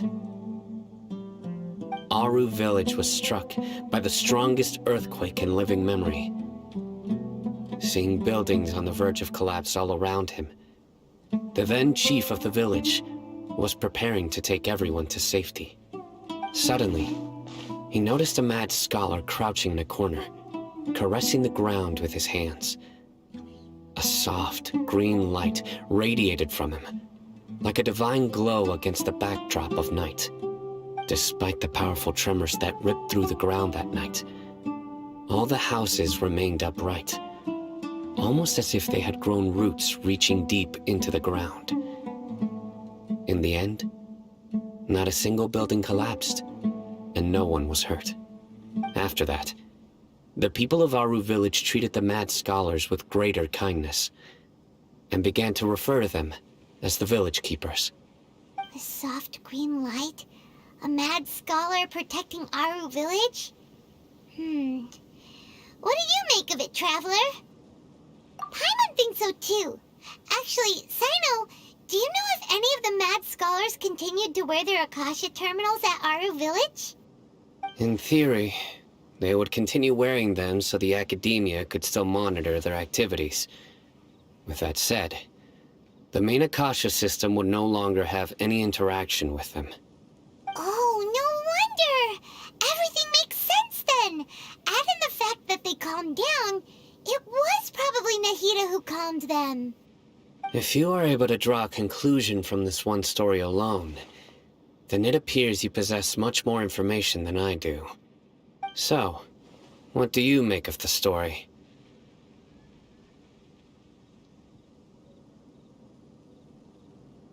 Really?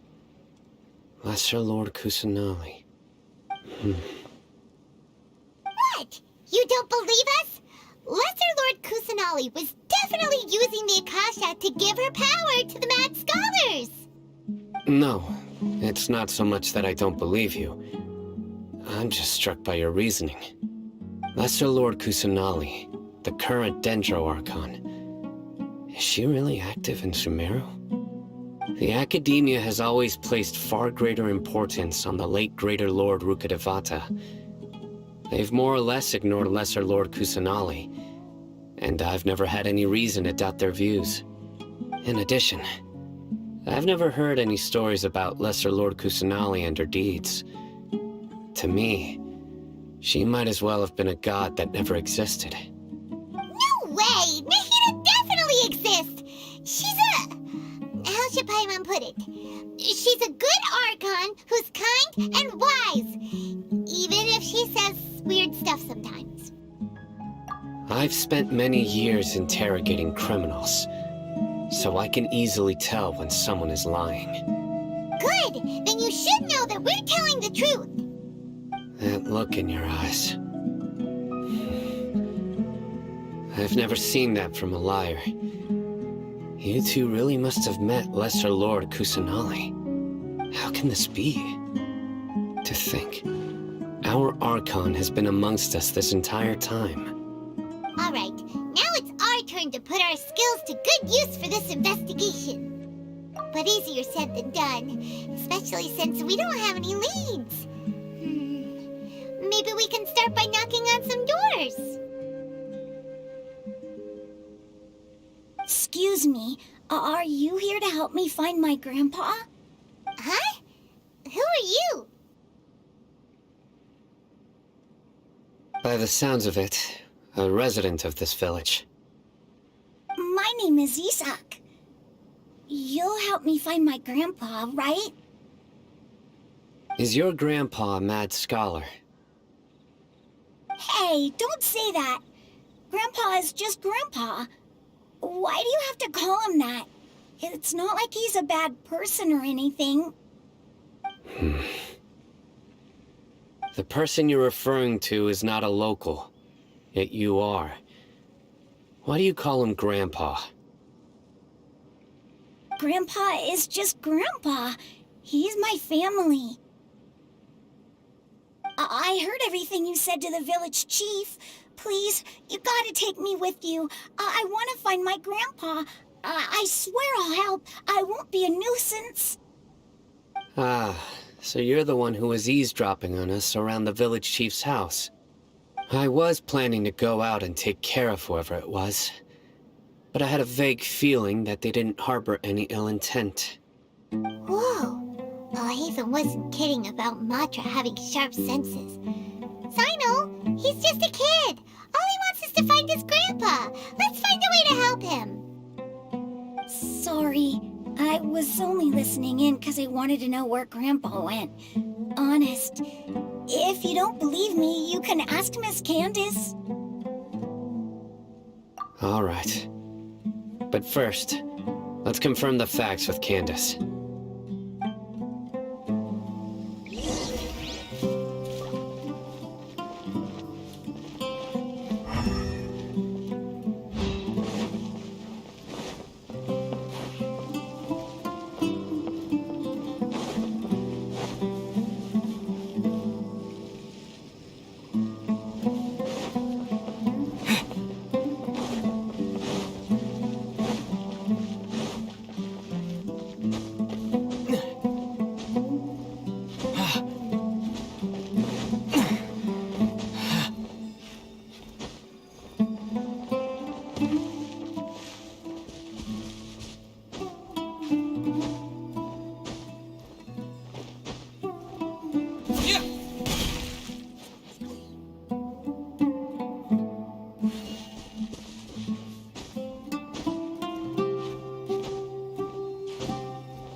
Propagate!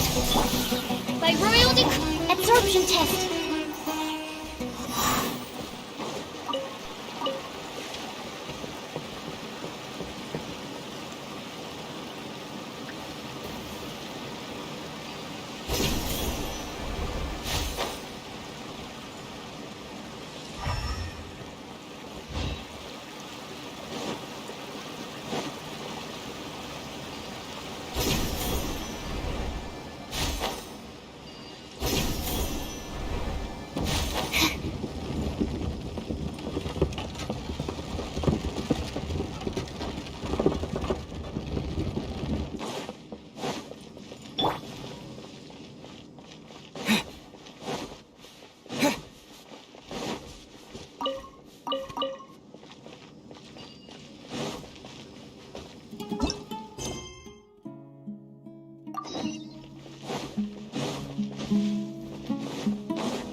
super vigilant.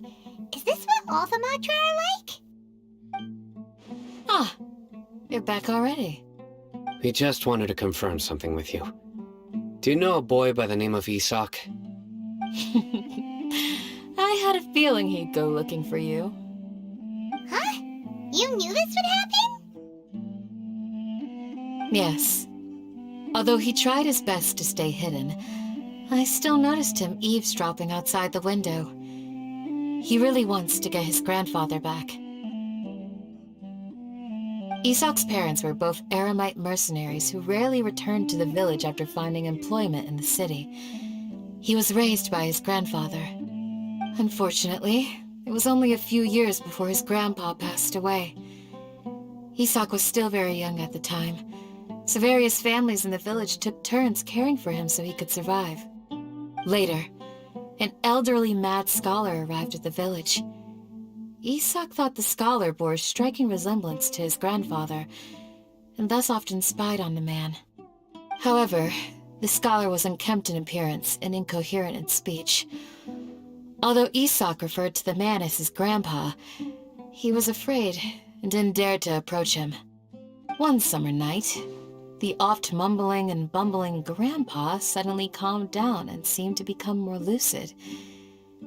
He even noticed Isak hiding in the distance. So Grandpa walked up to Isak and patted him on the head.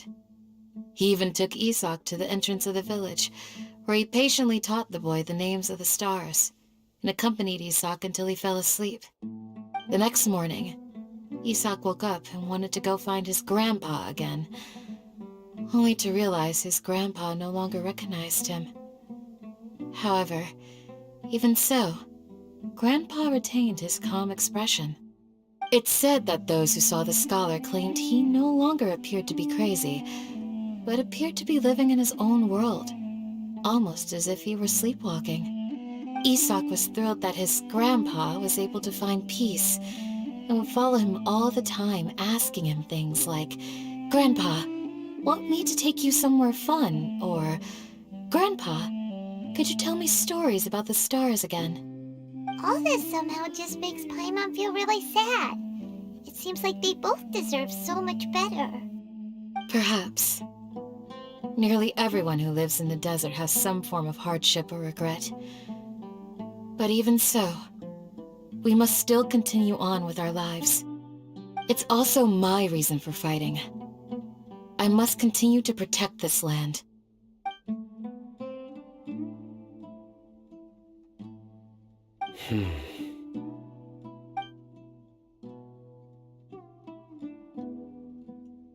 Maybe the people have always had a considerate god watching over them. Huh? What did you say, Sino? No, nothing. As long as Isak keeps his word and doesn't get in our way, we can take him along.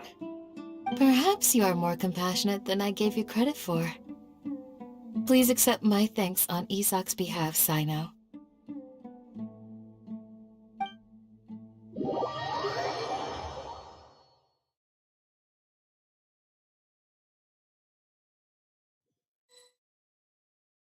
Hey, Isak!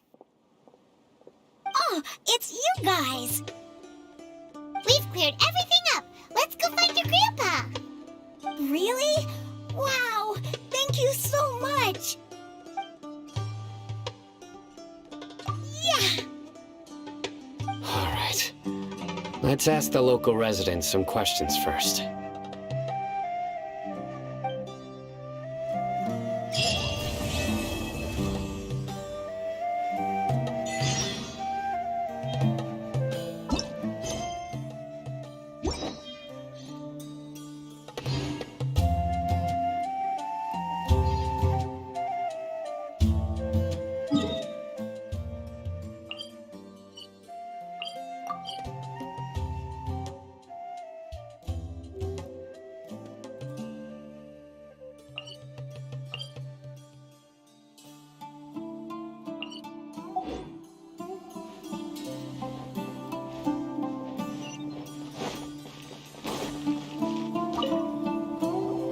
Excuse me, did you happen to see where the missing scholars went? You mean the village keepers? Oh, let me think. When I was eating dinner the other day, I saw one of them by the side of the road, muttering away and eating mushrooms and tree roots. They shouldn't go around eating that kind of stuff. Okay. Did you notice anything else?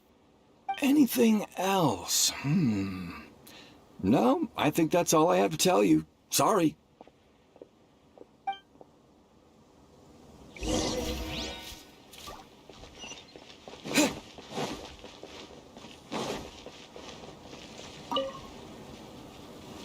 The scholars that have gone missing. Have you seen them? Those eyes. Those fierce eyes. You look like a real fighter. Don't change the subject. Right. You were asking about the mad scholars. I think it's been a few days since I last saw them. I usually go to bed pretty early, so I'm not too familiar with what goes on at night. But honestly, I feel quite sympathetic towards them. Even though they act a little strange, they've helped me in the past. If it weren't for them, my house would have collapsed long ago. Do you also think Grandpa and the others are good people? Grandpa? Oh, hello there. It's little Isak. You mean that nice man who looks like your grandpa's long-lost twin, right? He was actually the one who protected my house. I saw it with my own eyes. He happened to be staying near my house that day and was doing something with his hands on the ground. It still feels pretty surreal now that I think back on it. Did someone teach them how to do that? Well, whatever the case, I'll always be thankful to him and whoever taught him to look out for others. I'm pretty sure that if I ever went mad, I wouldn't be able to do anything like that. Gotcha. Thank you.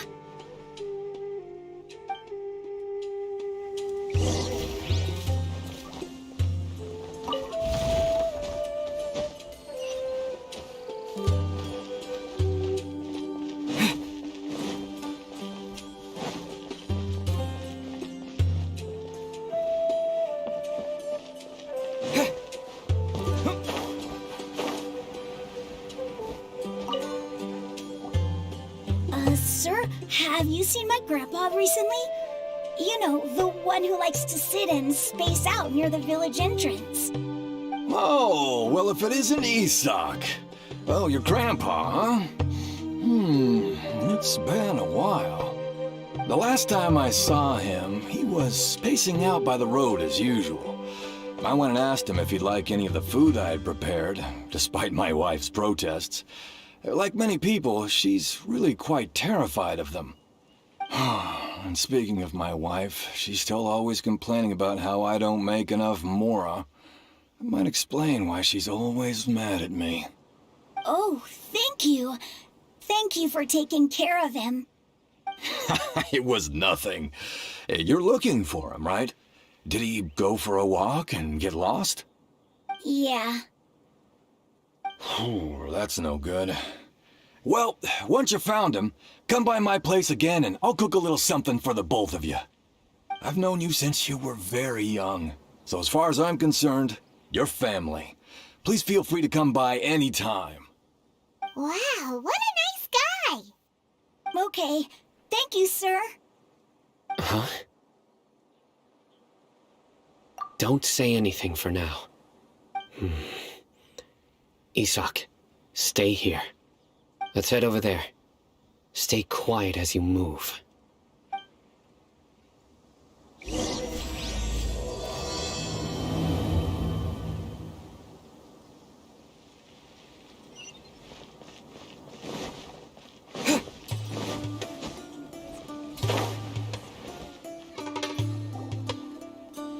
Listen, see if you can make out what they're saying. Have you heard? The mighty Scarlet King, the sovereign of our faith, will soon return to this world. Yes, of course I have. The Scarlet King is the one and only true ruler of this land. I've never believed in any other gods. Still, you say he's coming back, but it sure doesn't feel like life's about to change around here anytime soon. What's your proof? Haven't you noticed? The village has been getting more deranged scholars than ever. Delavar was saying that many people also went insane just before the fall of the Scarlet King civilization in ancient times. We don't quite know why, but it seems like there's some sort of connection between insanity and the Scarlet King. Isn't it a sign of the Scarlet King's power that all the mad scholars have disappeared? If you ask me, they must have been chosen as the final sacrifice for the Scarlet King's resurrection. Huh. Now that you say it, that does make some sense. Does this mean our lives are finally going to take a turn for the better? Exactly. Those city folks will get what's coming to them. Now, repeat everything you've just said from the very beginning. Huh? Who are you? Where did you come from? My patience is running thin. You heard what I asked.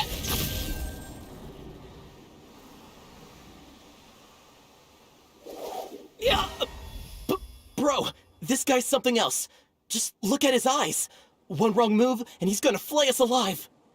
Let's not get on his bad side, okay? I am no match for this guy. Oh, okay, good sir. What is it you would like to know? Tell me about the Scarlet King's resurrection. Well, I only know a few things from hearsay. I went for a drink the other day and heard others talking about a rumor that the madmen will disappear, and that the Scarlet King will return to this land. I'm not making this up, I swear! Hey, go on, keep talking. It's true. It's all true, sir. We desert folk have had more than enough of those people at the academia. They keep sending us all their mad scholars and won't let us have a good life. Would you want to live like this if you were in our place? The radicals were even more thrilled than me when they heard the news. We're all praying for the Scarlet King's speedy return. Delavar also said that once the Scarlet King returns to our side, it's only a matter of time before we conquer the land on the other side of the wall. They're all willing to serve under the Scarlet King and fight for a share of the glory. Is that so? Seems like he still wants to know more. Keep talking.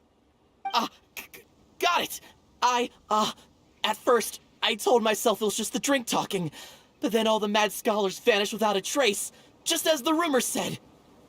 Please don't beat me up just for mentioning these rumors.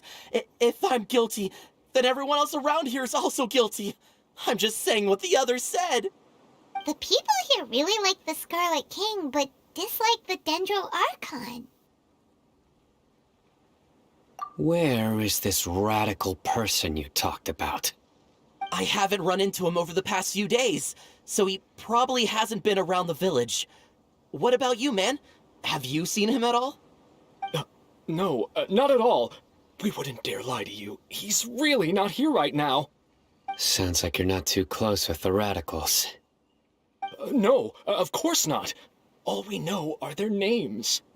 I have many ways to stop you from talking, and many others to stop you from sending warning messages. So you'd best just stay home and hope I don't hear of you trying to contact anybody. Don't do anything until I've gotten to the bottom of this. Try something foolish, and even Candace won't be able to protect you. Yes, got it. We'll do just as you say. That scared Paimon half to death. Sino is pretty terrifying. He didn't try to reassure us at all. It's like he's used to hearing that. Oh, Paimon bets lots of people have told him that before. I heard that. Sorry. It's part of being a Matra. The rumor we heard just now seems like a strong lead, but we need to check a few more places. Very well. Isak! I'm here. Where's your grandpa's house? Well, I can take you there. Just follow me.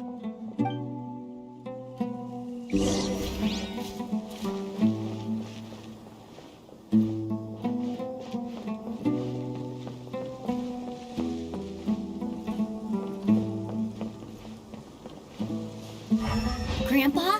Oh, he likes to be alone. Sometimes he stares at the sky in a daze, and other times he just pokes at the ground with his fingers. Every now and then, he yells out at the top of his lungs, so a lot of people are really scared of him. But he's a good person, really. I know he is. I swear, he's just like my real grandpa.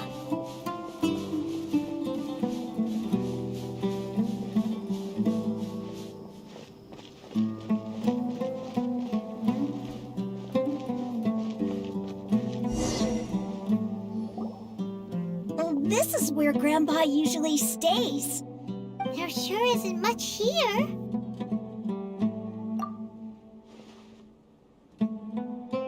No. Incense? Please don't say it's the same one as before. But are you okay? Are you getting dizzy or need to lie down? There's a scent that you can sense, but I can't. A certain traveler here once passed out from that smell. Thankfully, Tainari saved the day. And then he gave us a long lecture to explain all about how it worked. So, you know Tainari? Huh? You know him too? Are you two friends? Yes. Now that I concentrate, I can also make out the scent of incense. Wait, surely Tainari didn't lecture you too? No, no need. Did you first encounter this scent at Tainari's house? In the forest. From a scholar.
What are you looking for, Sino? Here it is. Take a look right here. Paimon doesn't see anything. Although the traces have been completely buried in the sand, there are footprints here. From the size and shape, they belong to an adult male. This pattern is a common one from this area. Local shoes. This was probably someone from the village. The scent is quite faint, but still extant. The footprints head in the direction of the door. But who would come looking for Grandpa? He doesn't have any friends. We'd have to ask whoever lured him away with the incense. Huh? So you can lure someone away with just a scent?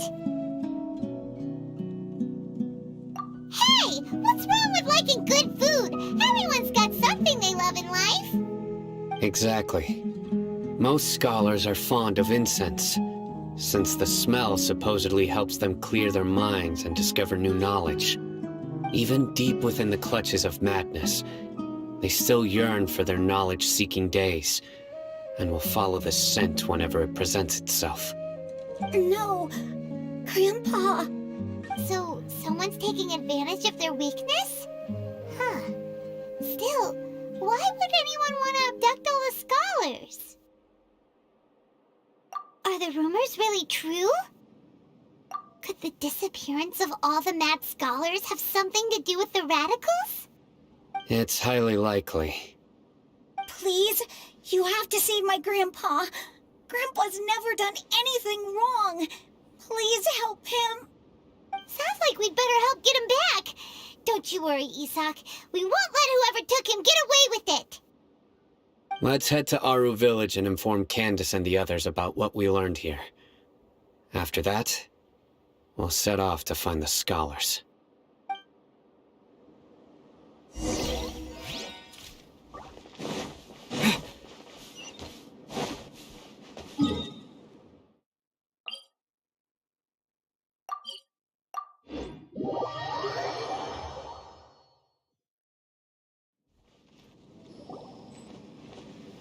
Right. The darker fabric definitely looks a lot better. That'd be my choice, too. We're back, Candace! We've got a lot to tell you. Ah, welcome back. Sounds like everyone's friends already. Oh, Dia's here too! You bet. So, everything goes smoothly? Reasonably. Alhaitham didn't go with you? We haven't seen him at all. Huh. I saw him around the village entrance earlier and figured he was investigating with you. I guess he must have gone off on his own. Did you find out anything useful?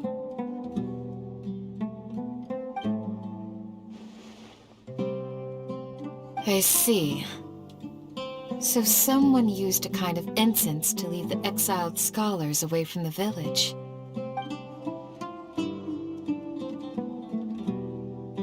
The resurrection of the Scarlet King? First I've heard of it.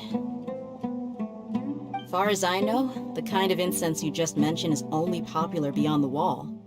Scholars are fond of it, but as you can see, there aren't many scholars still studying around these parts. No seller would be able to make a profit here. Not to mention, making incense is a labor-intensive process.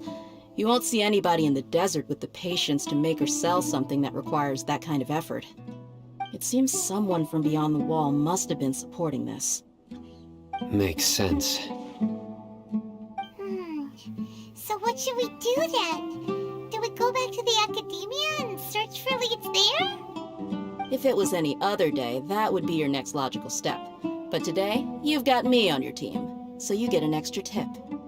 Didn't you say that the villager got his news from the tavern? Well, I also like to drink at the tavern, so I know a thing or two about these radicals he mentioned. If Paimon remembers correctly, the leader of the radicals is some guy called Delavar. Ah, yeah. Delavar, the scar-riddled bandit, Engur, the wide-eyed butcher, and Jabari, the duck-tailed bearded crook. The whole lot of them are known around these parts.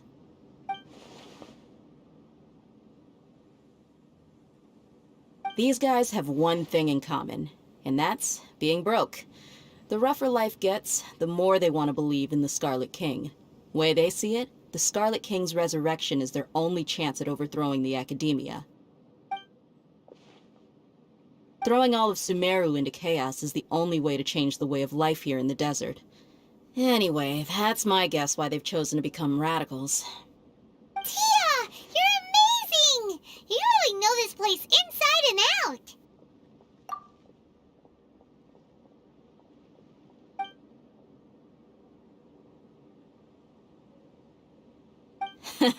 No merc can afford to slack off on gathering intelligence. Every mora I've spent in the tavern has been a valuable investment. Let's head out. Now hold on, you're staying right here, Sino. Why? Aru Village is not a big place. Outsiders stand out here like a sore thumb. I'd bet word about you has already gotten out. The desert is unforgiving, so the way of life here is also a lot tougher than on the outside of the wall. You survive on making connections out here. Compared to you, mercs like me are just third-rate amateurs. I've got no actual fighting skills to speak of, but that also makes it a whole lot easier for me to gain the locals' trust. I need to go around and ask some questions, but it'll be difficult if you're with me. Fine. Good, then we've got a plan. The Traveler and Paimon will go to Caravan Rebot with me, and we'll try our best to figure out where the mad scholars have been taken. Sino, you'll have to stay in the village and continue investigating on your own.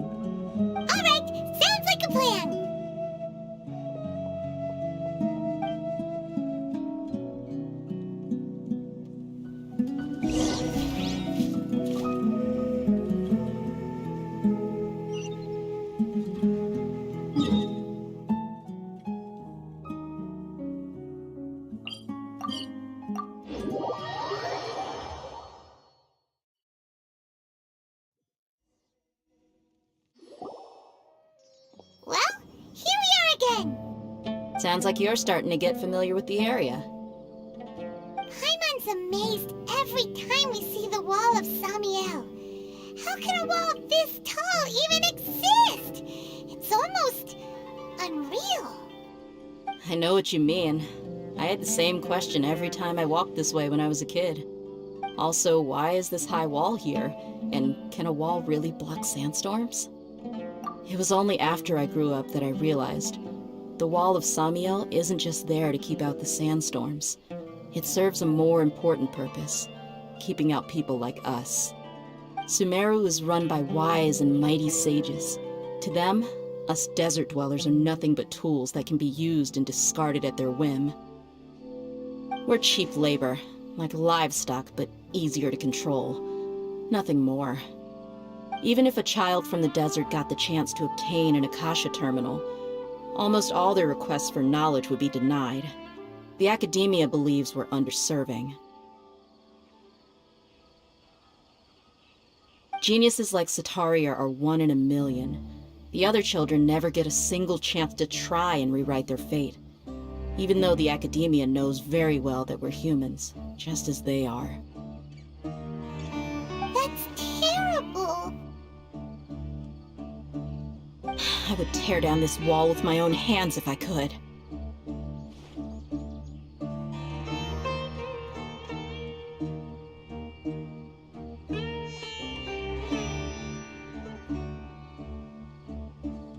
Hey, Dia.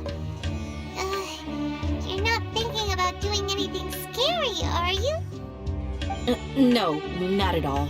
This place just gets me thinking, that's all. Besides, we're here to procure information, aren't we? Yep, we gotta catch those... Shh!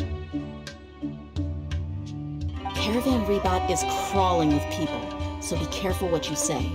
We don't want anyone to find out what we're here for. Our mission started the moment we arrived here.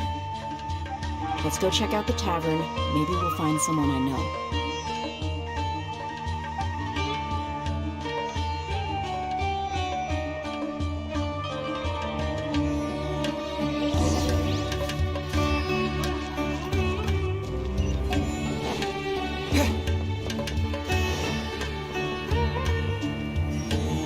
Just our luck. None of them are here today. You mean, you don't see anyone you know? Dia, is that you? What a coincidence. You here for a drink too?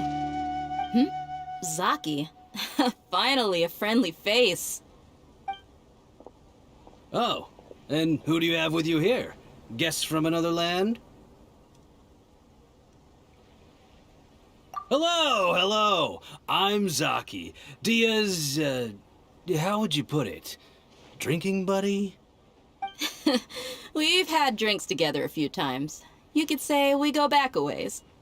Anyway, as far as my friends here, they aren't too shabby, are they? You rarely see any Outlanders so friendly and respectful nowadays. Absolutely. Much better than those people on the other side of the wall. So, Dia, are you looking for someone? Yeah. Have you seen Enger, Delavar, or Jabari recently? Of course I have. Matter of fact, we were all here drinking together just a few days ago. I've got a spice trading deal from another nation. I thought maybe Delavar and his friends might be interested. Know where I could find him? Ah, how thoughtful of you. Then I assume you also know that Delavar's been having a hard time making ends meet these days, so you came here to help him out? Hey, keep it down. Let's just say I prefer to keep this deal a secret. Y'all at Caravan Rebot are like family. If there's more to be made, why not do it together? Besides, Delavar and his friends have muscle. They'd be a good fit for escorting the goods. Yes, how considerate of you. Delavar's my friend too, so of course I can take you to him. Come with me.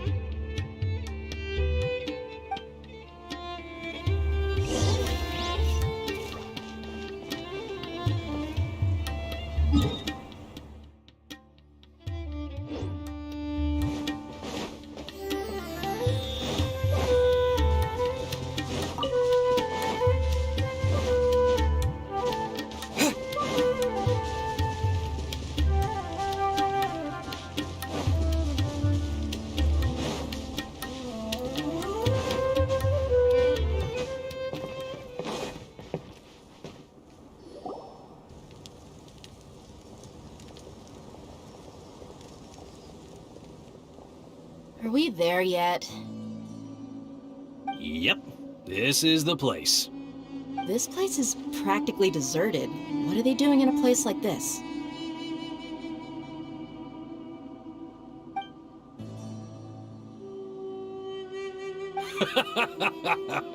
Why don't you take a guess? Go on, a wild stab in the dark. You're like lambs to the slaughter.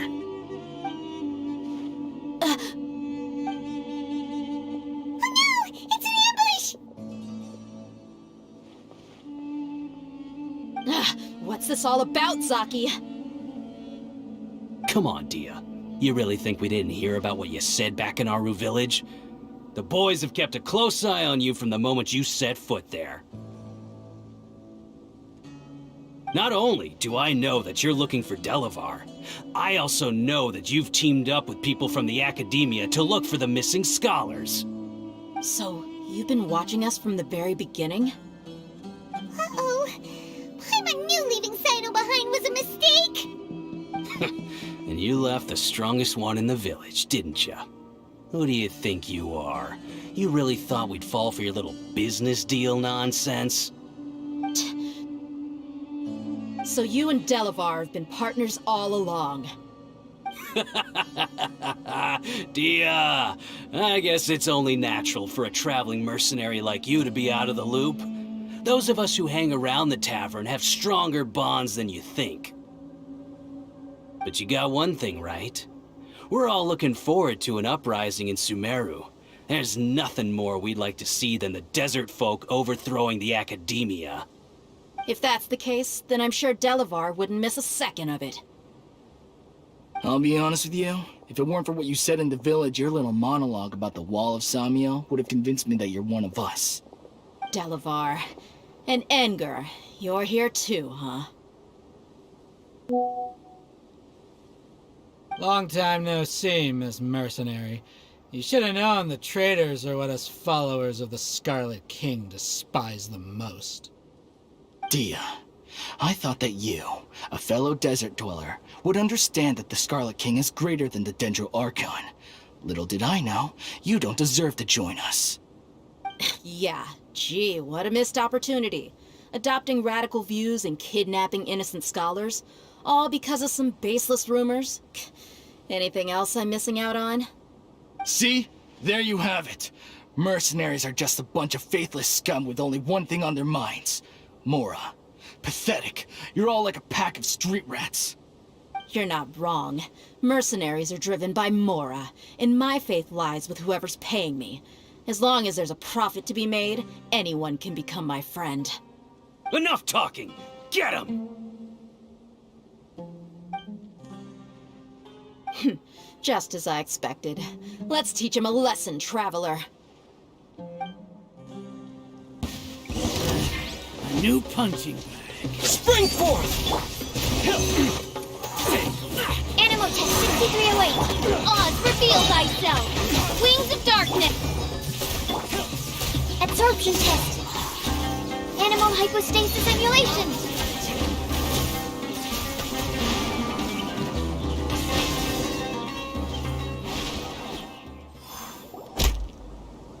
Impossible! How could you? So, what do you think about your meticulous network now, Zaki? How did you say it? It's only natural for a traveling mercenary like me to be out of the loop. I'm guessing your informant told you that I'm just an incompetent merc with no real fighting skills, correct? I mean, that is what I said after all. And of course you would believe everything he reported. The only thing you know about me is that I'm a mercenary, but you've never seen me in action.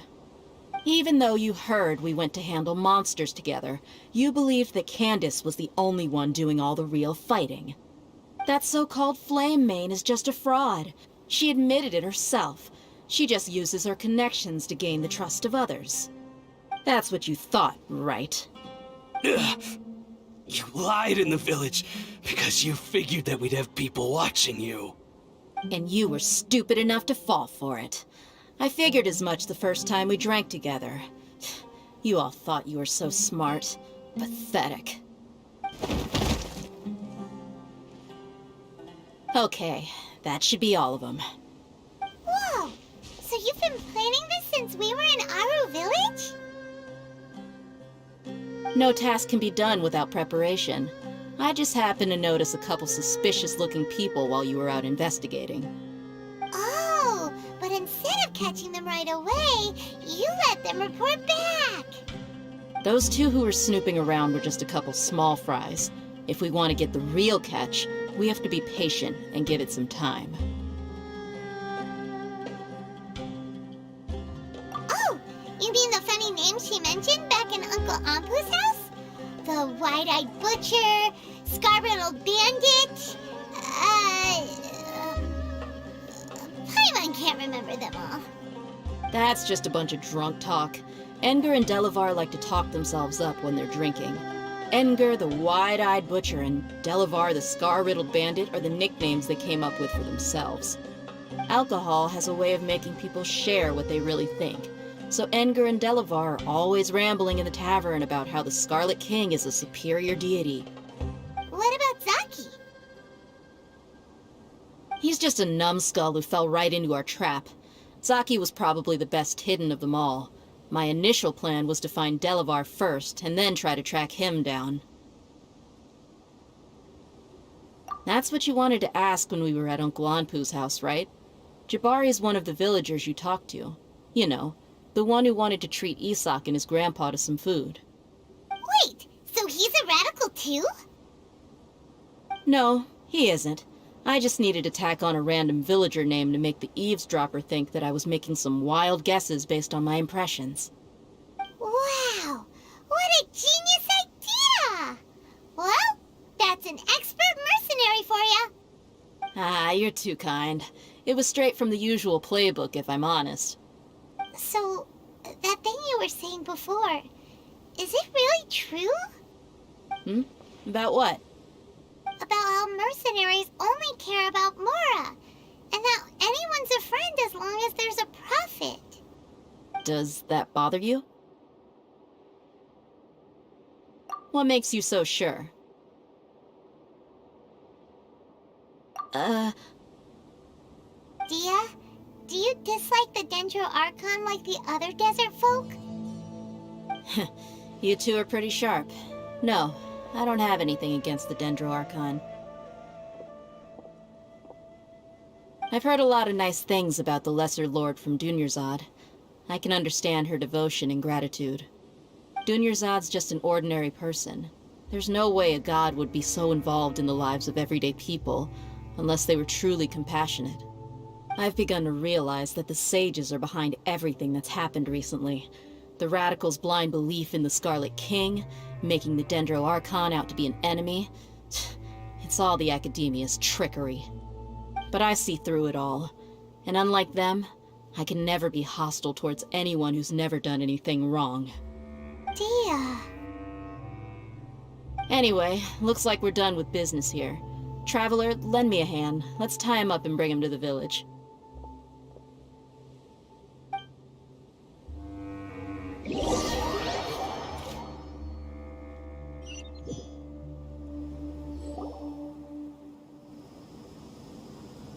This should be all of them. I'll let you take it from here. All right. I'll be in touch. Until then, please stand by. Candace, do you need any help? Candace will be okay on her own. I trust her, so you can too. She's been guarding Aru Village for quite some time now. If anyone is qualified to question the offenders, it's her. While I'm questioning them, why don't you pass some time by exploring the area? I'll meet you back here tomorrow morning, Traveler. As for these idiots, let's just hope they live to see another day.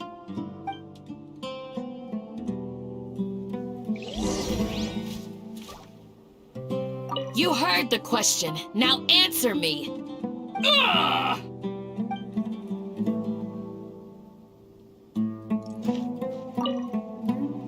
Candace is an expert at dealing with people like this. All we have to do is wait for her word.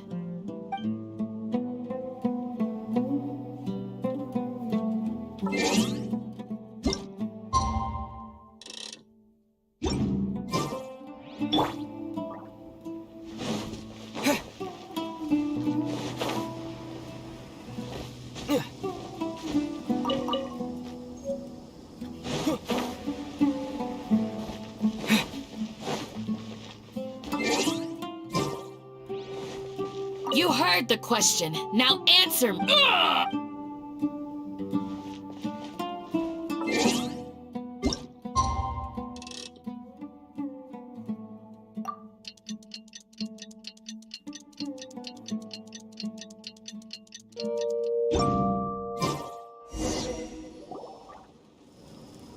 Hey, Dia!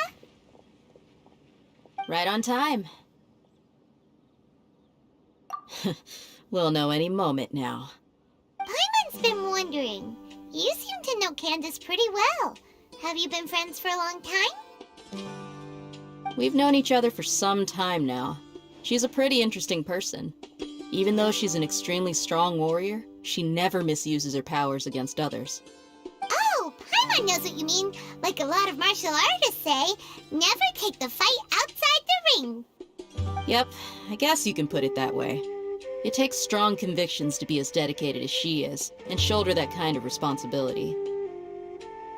Us mercs, on the other hand, we pretty much live from one day to the next. Well, Paimon thinks you're great, too.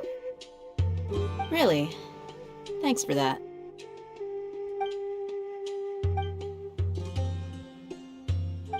Oh, Sino's here, and he's pretty early, too.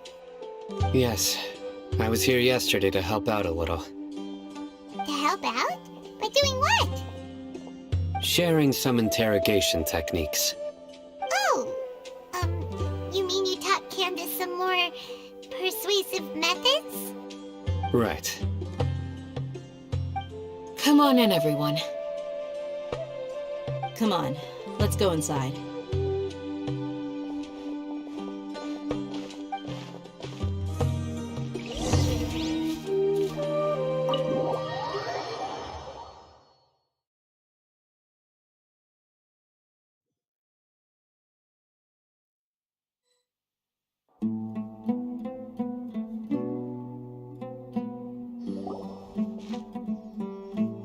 Candace, where? Whoa, you look furious. Do I? Huh. What gave it away? Oh, there's no mask that can hide true bloodlust. Cover up your eyes, and it'll still show itself at the corners of your mouth. Perhaps I need to work on my composure. Still, it's perfectly understandable why I'm angry. I'm sure everyone present would agree. Yes, ma'am. Please, don't beat us anymore. We're gonna die. Well, looks like Sino taught her well. You fear death yourselves, yet you do not hesitate to place the lives of others at risk. The absurdity is mind-boggling. The ones you call mad scholars are known to us as the Village Keepers. They are vital members of our community, and some even count them as family. You come here to my village, and you treat my people as nothing more than stepping stones towards your goal. Tell me, what would you do to you in my position? Mercy! Please have mercy! You've made your bed. We may both be desert dwellers, but there is one thing that I understand better than you. The resurrection of the Scarlet King will only result in war. And war serves no one. The people of Aru Village care little about which god is in power. Life may be tough and tiring, but we wish to preserve our way of life. A war would only cause us to lose all that we have. And that is not a responsibility that you can afford to shoulder. We understand. We're sorry. I'll tell you everything I know. Please, just let us go. I'm listening. You might not believe this, but it wasn't us who came up with this idea. Someone was spreading rumors in the tavern. That's how we ended up hearing about the Scarlet King's resurrection. Some Mystery Man told us that mad scholars will make the perfect sacrifice to usher in the Scarlet King's resurrection. They give their lives, and we can get anything we wish for. They're called Village Keepers. Slip up again, and you'll regret it. Yes, sorry. It was all that Mystery Man's doing. He told us to spread word about the Scarlet King's resurrection and talked us into helping him. In return, he said he'll help facilitate the resurrection process. I'm not sure. That's one. Huh? One what? Strike. You get a total of 3. Then, you die by my hand. Wait, I'm telling the truth. We don't know anything. It was all him. 2. He got us to lure them out of their houses in the night with some kind of incense. We take them to a junction outside the village. Then the mystery guy takes them from there. You gotta believe me, please. I'm telling the truth, I swear. Just ask them if you don't believe me. That was indeed the truth. Traveler, go on.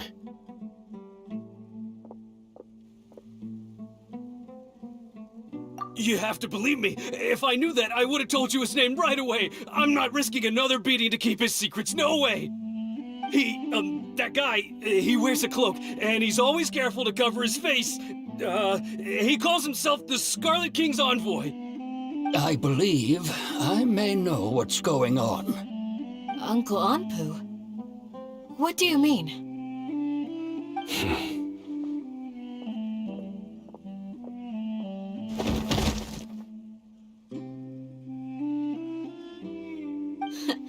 Smooth. Okay, speak. If my suspicions are correct, this mystery man they speak of could be from the Academia. Some time ago, people from the Academia attempted to take the village keepers away. I refused, insisting that they are part of our community. It strikes me now that this secretive character shares the same goal they had. Which means it's highly likely that the Academia was purposely spreading a false rumor to trick the radicals into delivering the village keepers right into their hands. They were the ones who brought them here to begin with. Now they're trying to take them back? We aren't gonna let that happen. Not the Academia again. Just as I thought. But what could they want with the village keepers? People are nothing but tools in the eyes of the Academia. A change in their plans likely means they found another way to exploit the scholars.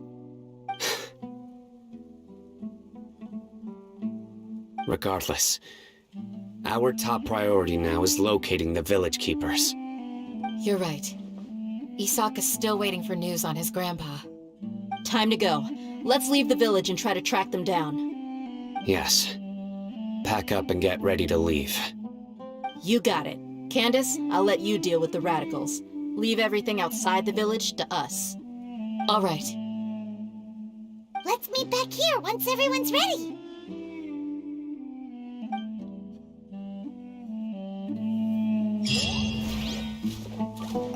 You look worried. Thinking about the village keepers? Yes. I'd look for them myself if I could. As members of our village, each one of them is very important to me. You have a strong sense of belonging here. I guess I'm the opposite. Mercs are stray dogs, wherever they go. Dia, don't say that. You can be a part of this community too. Thanks. I'll let you know when I feel like joining.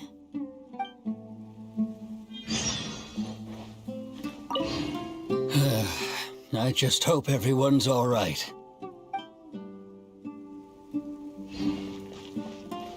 What scheme is the Academia brewing now?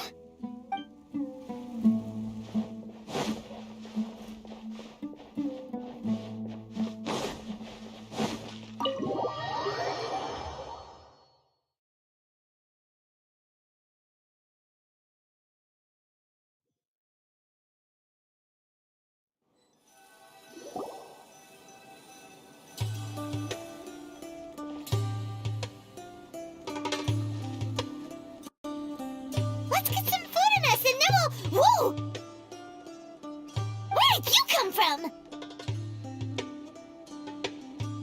Well, as you can see, I am merely sitting here and reviewing what we have deduced thus far. You were gone for ages!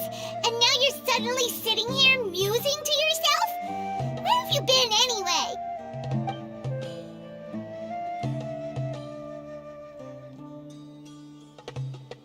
Hey, what's with the silence? You never think things through before asking questions. I'm giving you some time to make up for that.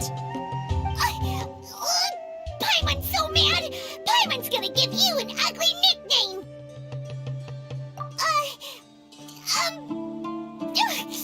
Never mind. Paimon's got nothing. There's just nothing super obvious to pick with this guy. It makes it so hard. Well, you've heard nothing to suggest I left this whole time. So clearly, I stayed in the village to investigate. Anyway, you plan to leave Aru village and keep searching for the truth of this matter, yes? Yep. We're not gonna find out anything more by staying here, so we thought that we might as well take the search elsewhere.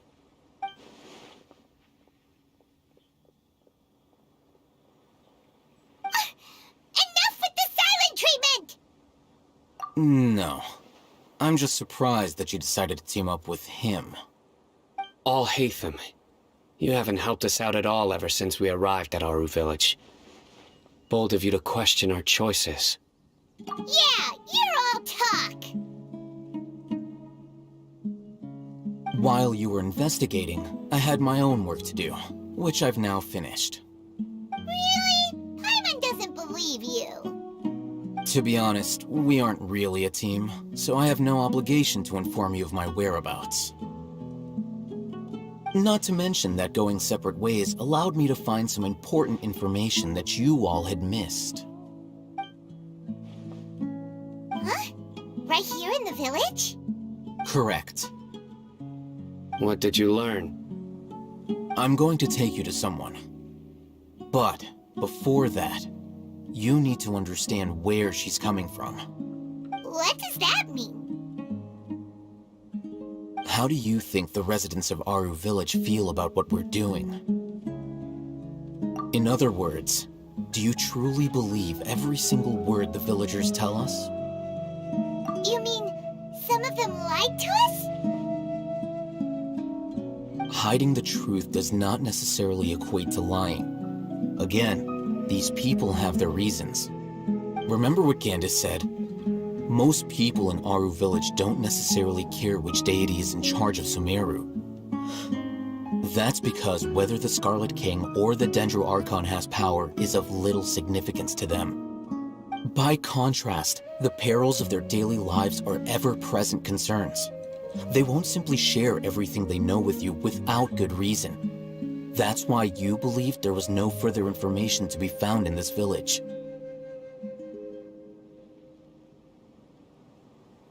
Glad you're following along. Among those you have talked to, there's someone who was consciously keeping you out of the loop. In fact, she's been observing your every move since you arrived. The reason being, to someone who only wants to live their life in peace, any external factors introduce unpredictability into the equation. Those eyes. Those fierce eyes. You look like a real fighter. Don't change the subject. It's quite obvious that she's intimidated by Sino's authority and strength. Right. You were asking about the mad scholars. She corrected herself mid-sentence because she's aware that there are Scarlet King fanatics in the village. If she sounds too friendly towards the village keepers, she could easily make herself the radicals' next target. I think it's been a few days since I last saw them. I usually go to bed pretty early, so I'm not too familiar with what goes on at night. Remember? She made a point of denying her involvement in anything that occurs at night. But honestly, I feel quite sympathetic towards them. Even though they act a little strange, they've helped me in the past. If it weren't for them, my house would have collapsed long ago. After speaking to the village chief, it became clear that the village keepers had protected Aru village at night. In other words, the young miss was very much awake during that time. Then why would she lie? By getting involved with an outsider, she risks drawing unwanted attention to herself. As for why she might be so wary about all this, maybe you should ask her. I'll pass on this one. You said that she is afraid of me. If so, it's best if I stay out of this. We're on it!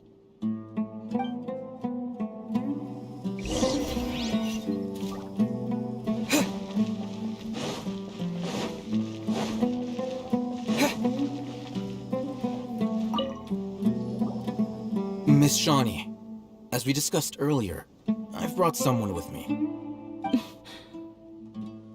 Mr. Alhaitham, I'm aware of where you stand, but how can I make sure that your friends think the same as you? Huh? What do you mean? We need to clarify our stance or something? Go ahead and talk to her. You'll get the answers you want. Go on. Earn her trust. Is it really that simple? May I call you Traveler? Hi, Traveler. I want to ask you something. Do you think the resurrection of the Scarlet King can truly change Sumeru for the better? Why's that? That's very similar to what Miss Candace says. I know you two are friends. That's why I'm willing to talk to you, even though I do have some reservations. Before, I wouldn't even have the courage to ask something like this. Traveler, do you believe our lives will get better? Yeah! We came here from another nation, so it isn't wrong of you to be weary. And we aren't really residents of any one nation. But even so, we've met lots of people from different places, and we've always fought for what we believed in. We have friends in Sumeru, and we want to help them. That's why we decided to stay here for a while.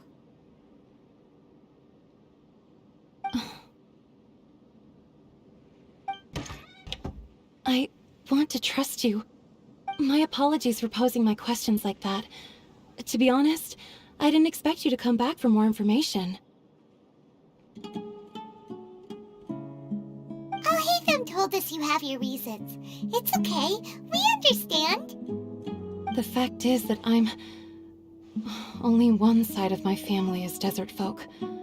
I don't really fit in anywhere in Sumeru. Some believe in the Dendro Archon, while others believe in the Scarlet King.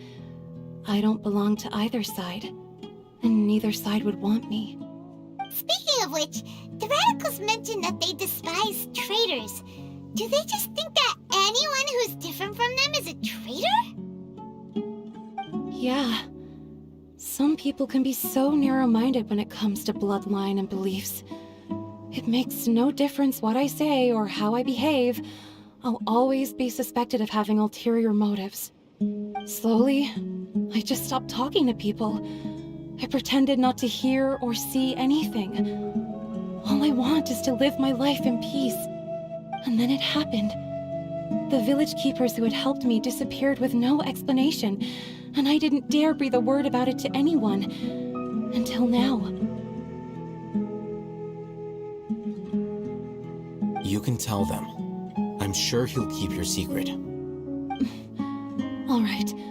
I'll tell you what I told Alhaitham. I actually have a sharper sense of hearing than most. Sometimes, I hear strange crying sounds in the night. There are ghosts? Perhaps. I'm not sure. It's faint, but it's definitely the sound of crying. It comes from far away in the distance, and always carries very raw emotion. It used to be louder and more frequent, but ever since you arrived in the village, it doesn't seem to happen as often, and when it does, it's much quieter. I have to focus really hard to make it out. I confirmed this with the guards on night duty. They also have someone with a good ear, and he's heard similar sounds at night. But, because we're in the middle of a desert, he would rather believe that they are the cries of beasts than ghosts.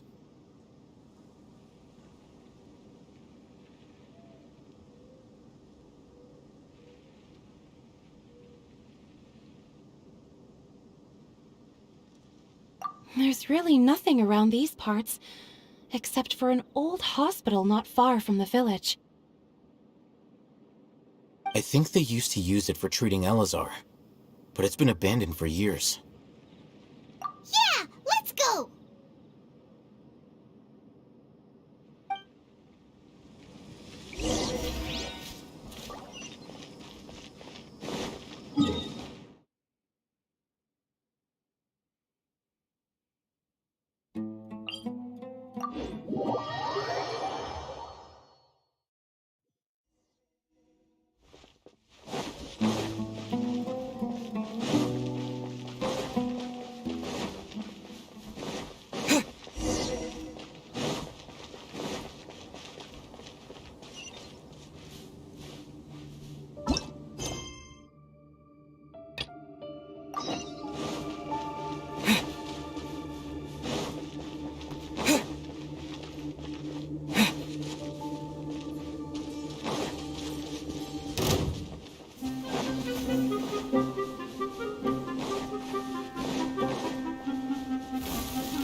Sounds good to me. By royal decree, Scatter!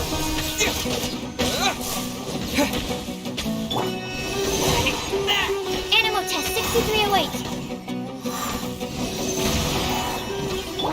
Propagate!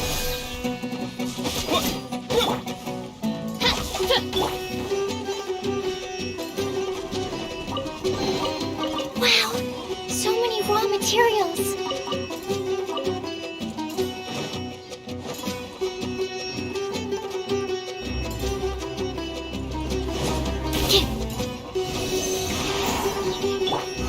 Scatter! Take that! Oz, reveal thyself.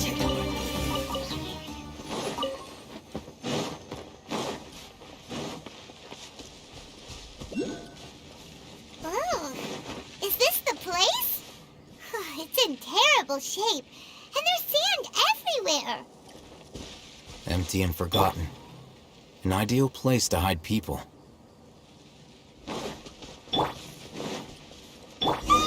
Monsters, watch out!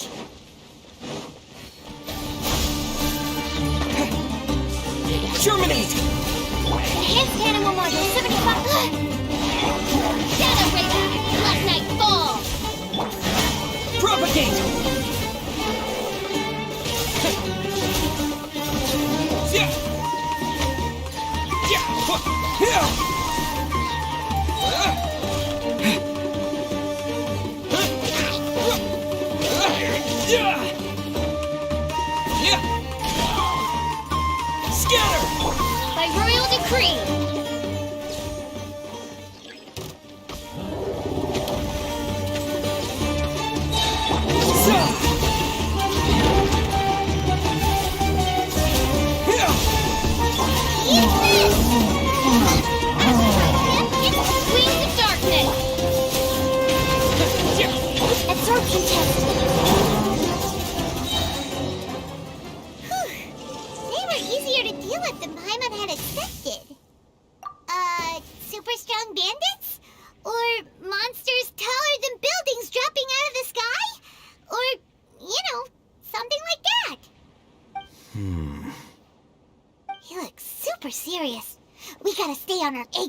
This is the one.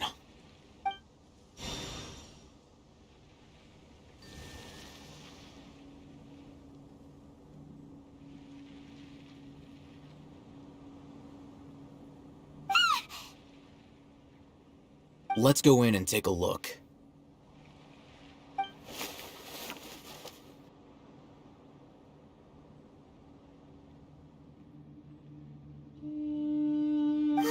Hey, Hatham, we haven't found squat. Are you sure we aren't wasting our time here? Patience. Shawnee says she only hears the crying at night. We have time to burn. Until then, I'm taking a break. And just like that, he sits down. Wait, he even brought a book to read? What are you reading? Let Paimon see!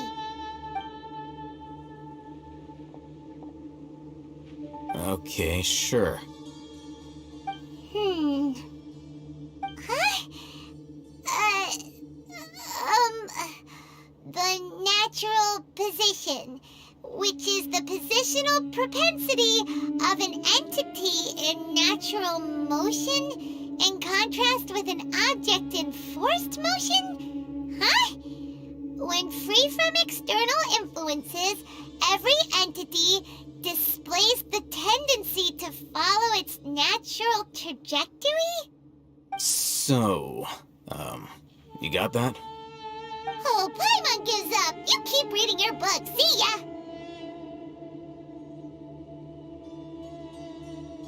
How is he so relaxed? Look at him, reading an impossible book in a creepy place like this. Hey! Paimon's your Tibet travel guide. Paimon knows plenty of useful stuff already. And anyway, it's not Paimon's fault that the books people read in Sumeru are so complicated.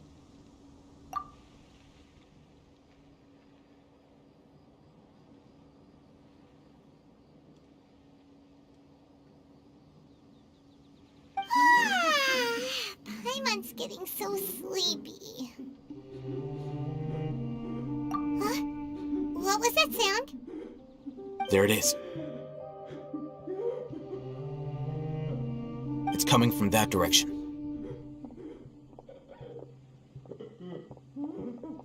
Is the sound coming from here? Huh. Paimon's not seeing anything.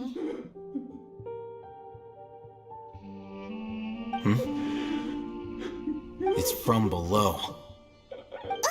But there's no way we can get down there. Something is off about the interior here.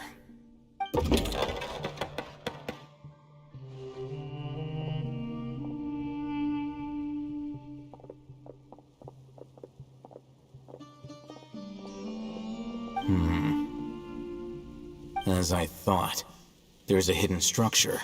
Whoa. It's like they tucked another hospital into this one. Oh, it looks like there are other mechanisms around here. Let's keep exploring.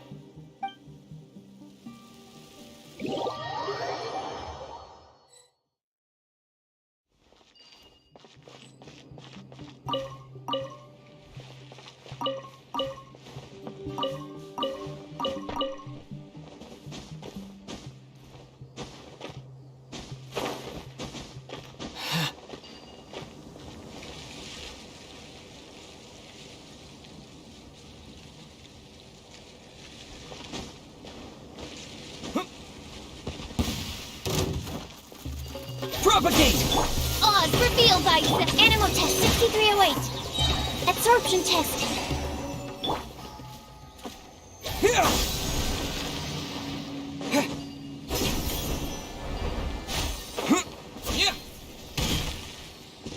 Scatter!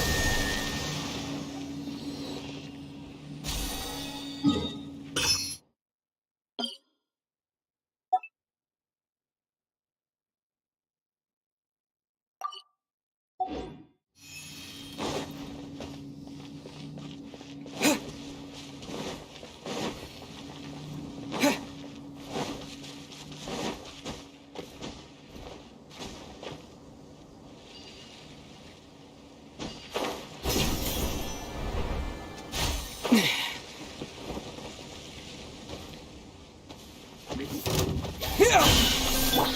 royal decree!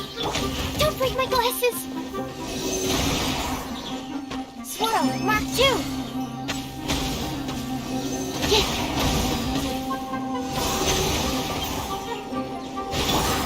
Scatter! Spring forth! As you wish, main Fräulein. Nice and spicy! Here!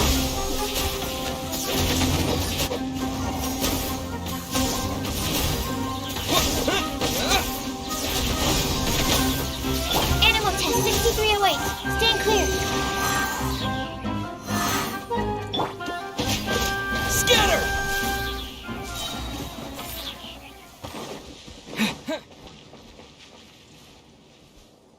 Propagate!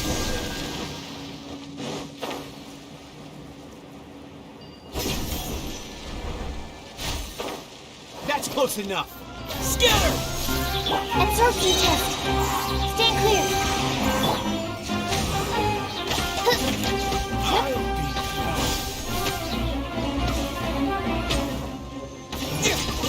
Yeah!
Look!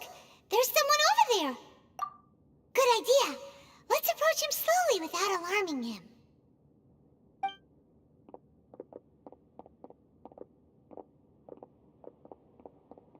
Wait.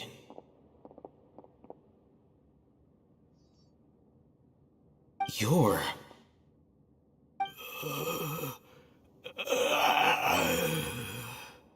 He can't speak, and his eyes are unfocused. But he looks too young to be anyone's grandfather. Also, why is he the only one here? Didn't expect to see him here. You know him? He's Razak, a senior of mine at the Academia. He's a scholar too? Is he the kind that holes up in a forest and mumbles stuff about training? No. And that's the problem. Razak was never involved in any of those things. He never trained in the forest, let alone reach Satyavada life. Leaving that question aside for the moment, him being here alone means that we might be too late. Looks like they've already taken everyone away. For whatever reason, they left Razak here. Perhaps they simply didn't have time to come back for him. There are drag marks on the ground. They're clearer by the doorway. Someone was forcefully drawing a cart that was loaded with something heavy. Loaded with people? That is one possibility. It looks like they were in a hurry, as if they were afraid of being caught. In their haste, they failed to notice Razak hiding in a corner.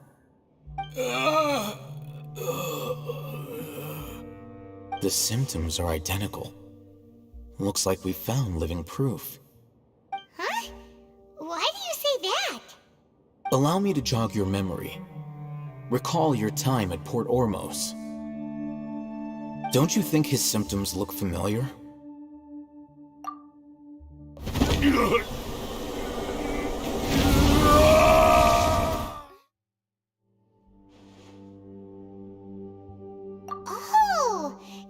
mention it, they're acting the same way. Correct. The Academia is behind all of this. It isn't difficult to deduce their rationale. First, the Academia spread a false rumor of the Scarlet King's resurrection, emphasizing the role of the village keepers, the mad scholars who were exiled to Aru village. These rumors were all the persuasion that the radicals needed, and those based in Aru village leapt into action. Unbeknownst to them, of course, through rounding up the scholars, they were actually helping the Academia. As well as being able to exploit the radicals for their own ends, this scheme has one further advantage to the Academia. All the risks and responsibilities are offloaded onto the Scarlet King's followers. Life for the desert dwellers has been brutal ever since the Scarlet King's death all those years ago. Beneath the surface, feelings of desperation are widespread. Many would give everything they have for the prospect of something better. Anyone looking to exploit that for their own ends simply needs to make a few empty promises. Even if complications arise, people will see that those involved are all followers of the Scarlet King and look for no further explanation than differences of belief.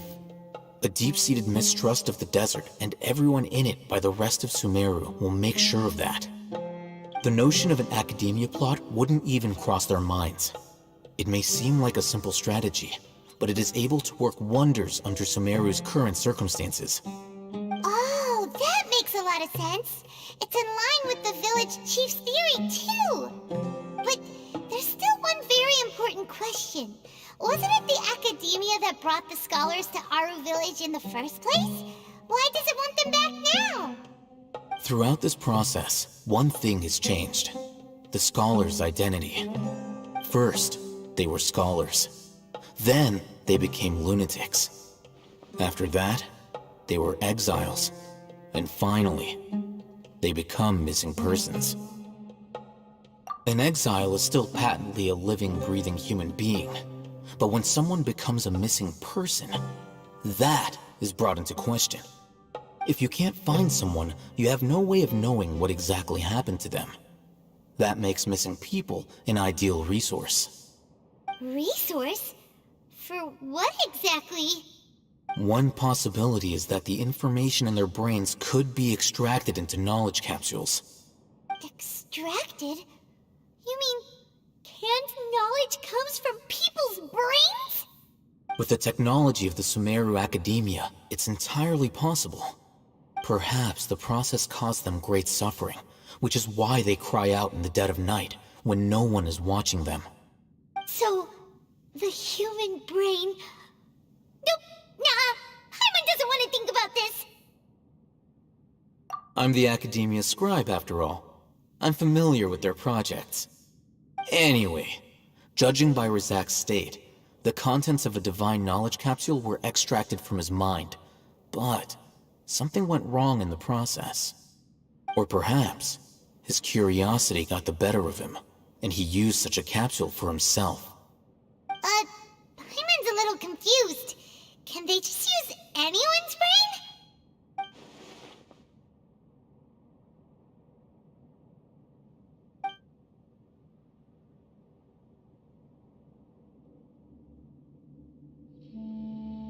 The look on your face tells me you've realized the answer. That's right. To some scholars, gaining knowledge about the gods is their entire life's pursuit. Extracting canned knowledge is just one of the extreme measures they turn to. However, I can't help but wonder, what do they seek to gain from divine knowledge? The Academia is going out of their way to look for forbidden knowledge, but what is their ultimate goal? I've spent quite some time trying to analyze the contents of the divine knowledge capsule, but to no avail. It seems like my way of thinking is too different from theirs. You mean you're not even slightly interested in getting your hands on this forbidden stuff? All scholars seek to expand the horizons of knowledge, but I'm not particularly interested in gods, so I don't share their degree of zealotry. Extracting information from people as if they were lifeless objects? If this is the direction of academic progress, then the Academia may as well shut its doors. Sounds like you're really against all this. Of course. The Academia's actions run contrary to their rules. Whether it be academics or knowledge, everything has its boundaries. If those lines are crossed, the rules and order that govern everything in the world will be destroyed. This matter needs to be corrected, just like fixing a typo in a book. Wait, didn't you step in to help because you felt sympathy for those poor people? Not to be callous, but no. My criteria are a little more restrictive than that. There is no shortage of suffering in Sumeru, and the same can be said for the rest of Teyvat as well. What do you plan to do about that? Save every last person? Probably not. Paimon's not sure. You can say that. Simply put, I don't blindly place my faith into strength or heroism. I do what I want. The Divine Knowledge Capsule is something I want to investigate in full. That doesn't mean I'm willing to take action for the sake of a few strangers.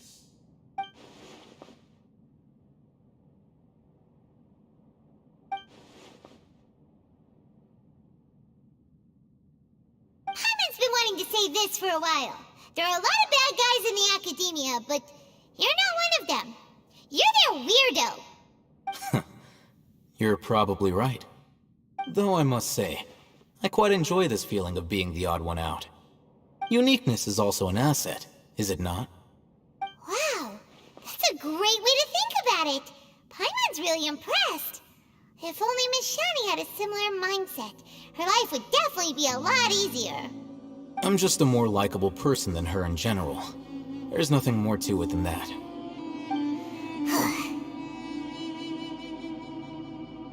He won't last long if we leave him here. Let's take him with us.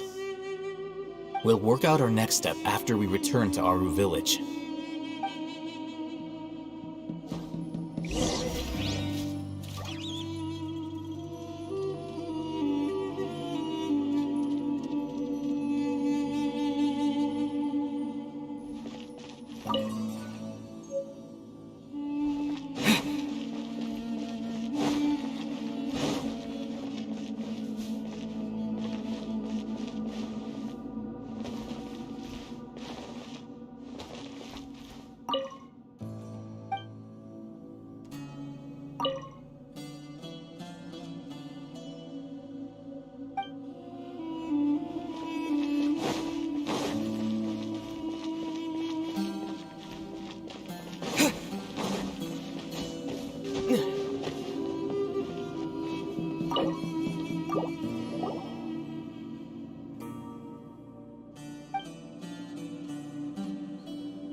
We're back!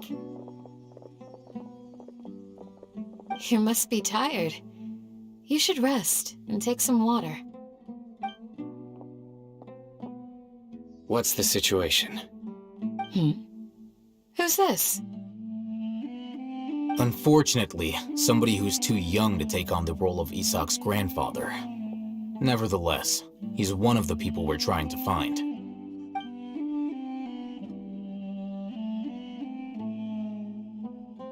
So, at one point in time, the abandoned Elazar Hospital served as the Academia's site for extracting divine cant knowledge.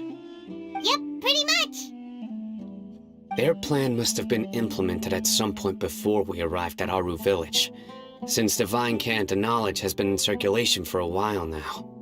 Yet, they fled once we were headed to the village, almost as if they knew we were on their trail. Why is that? Yeah, why is that? We may have a mole in our midst. One of us could be secretly revealing our whereabouts to the Academia. Huh?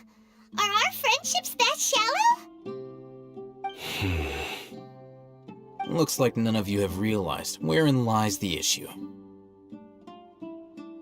Sino, you're the reason why they can predict our movements.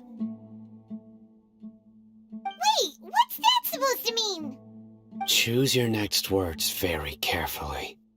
It is simply a logical inference. I have my reasons. So what you're saying is, Sino's the mole. Interesting. And here I thought you were the most suspicious one, Al-Haytham, since you were always acting alone. I know. You have a point, but I realized something as we were returning from the hospital. Sino isn't like any of us. What are you trying to say? Do you still remember who you are, General Mahamatra?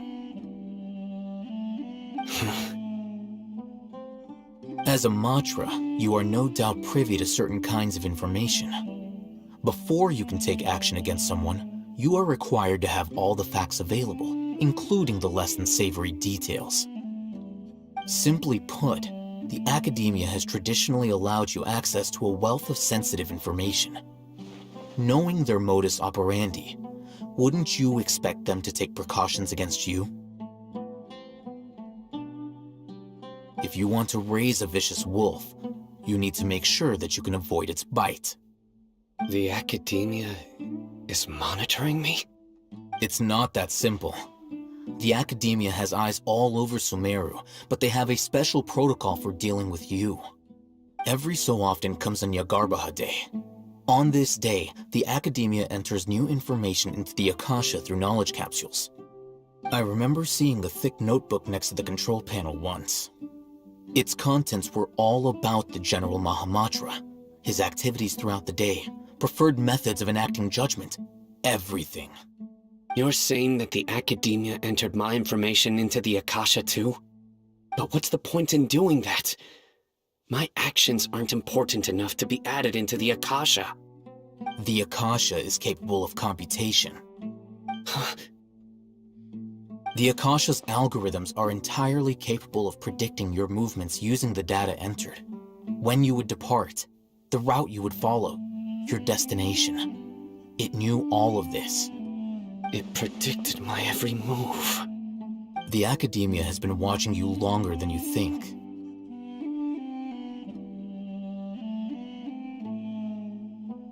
So that's how it is. Sino adheres to his principles so strongly that he's actually a thorn in their side. Tenacity of will and steadfast faith are worthless to the Academia. They need scholars who are easily pliable and mindlessly go after anything they can profit from. Sino, don't take it to heart. This just proves how much of a trustworthy ally you are.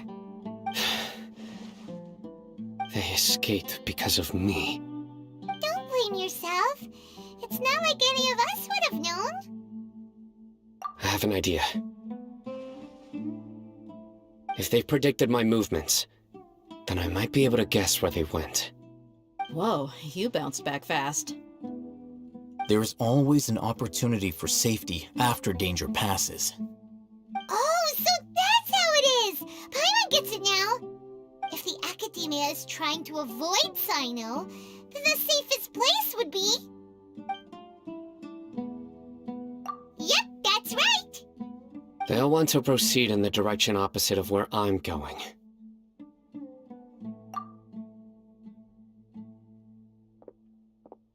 I must go. There's also something I want to investigate. Let's go, guys! After him! Please, wait! I want to go too! You want to go too? If so, you have to promise you'll stay safe. I want to find Grandpa.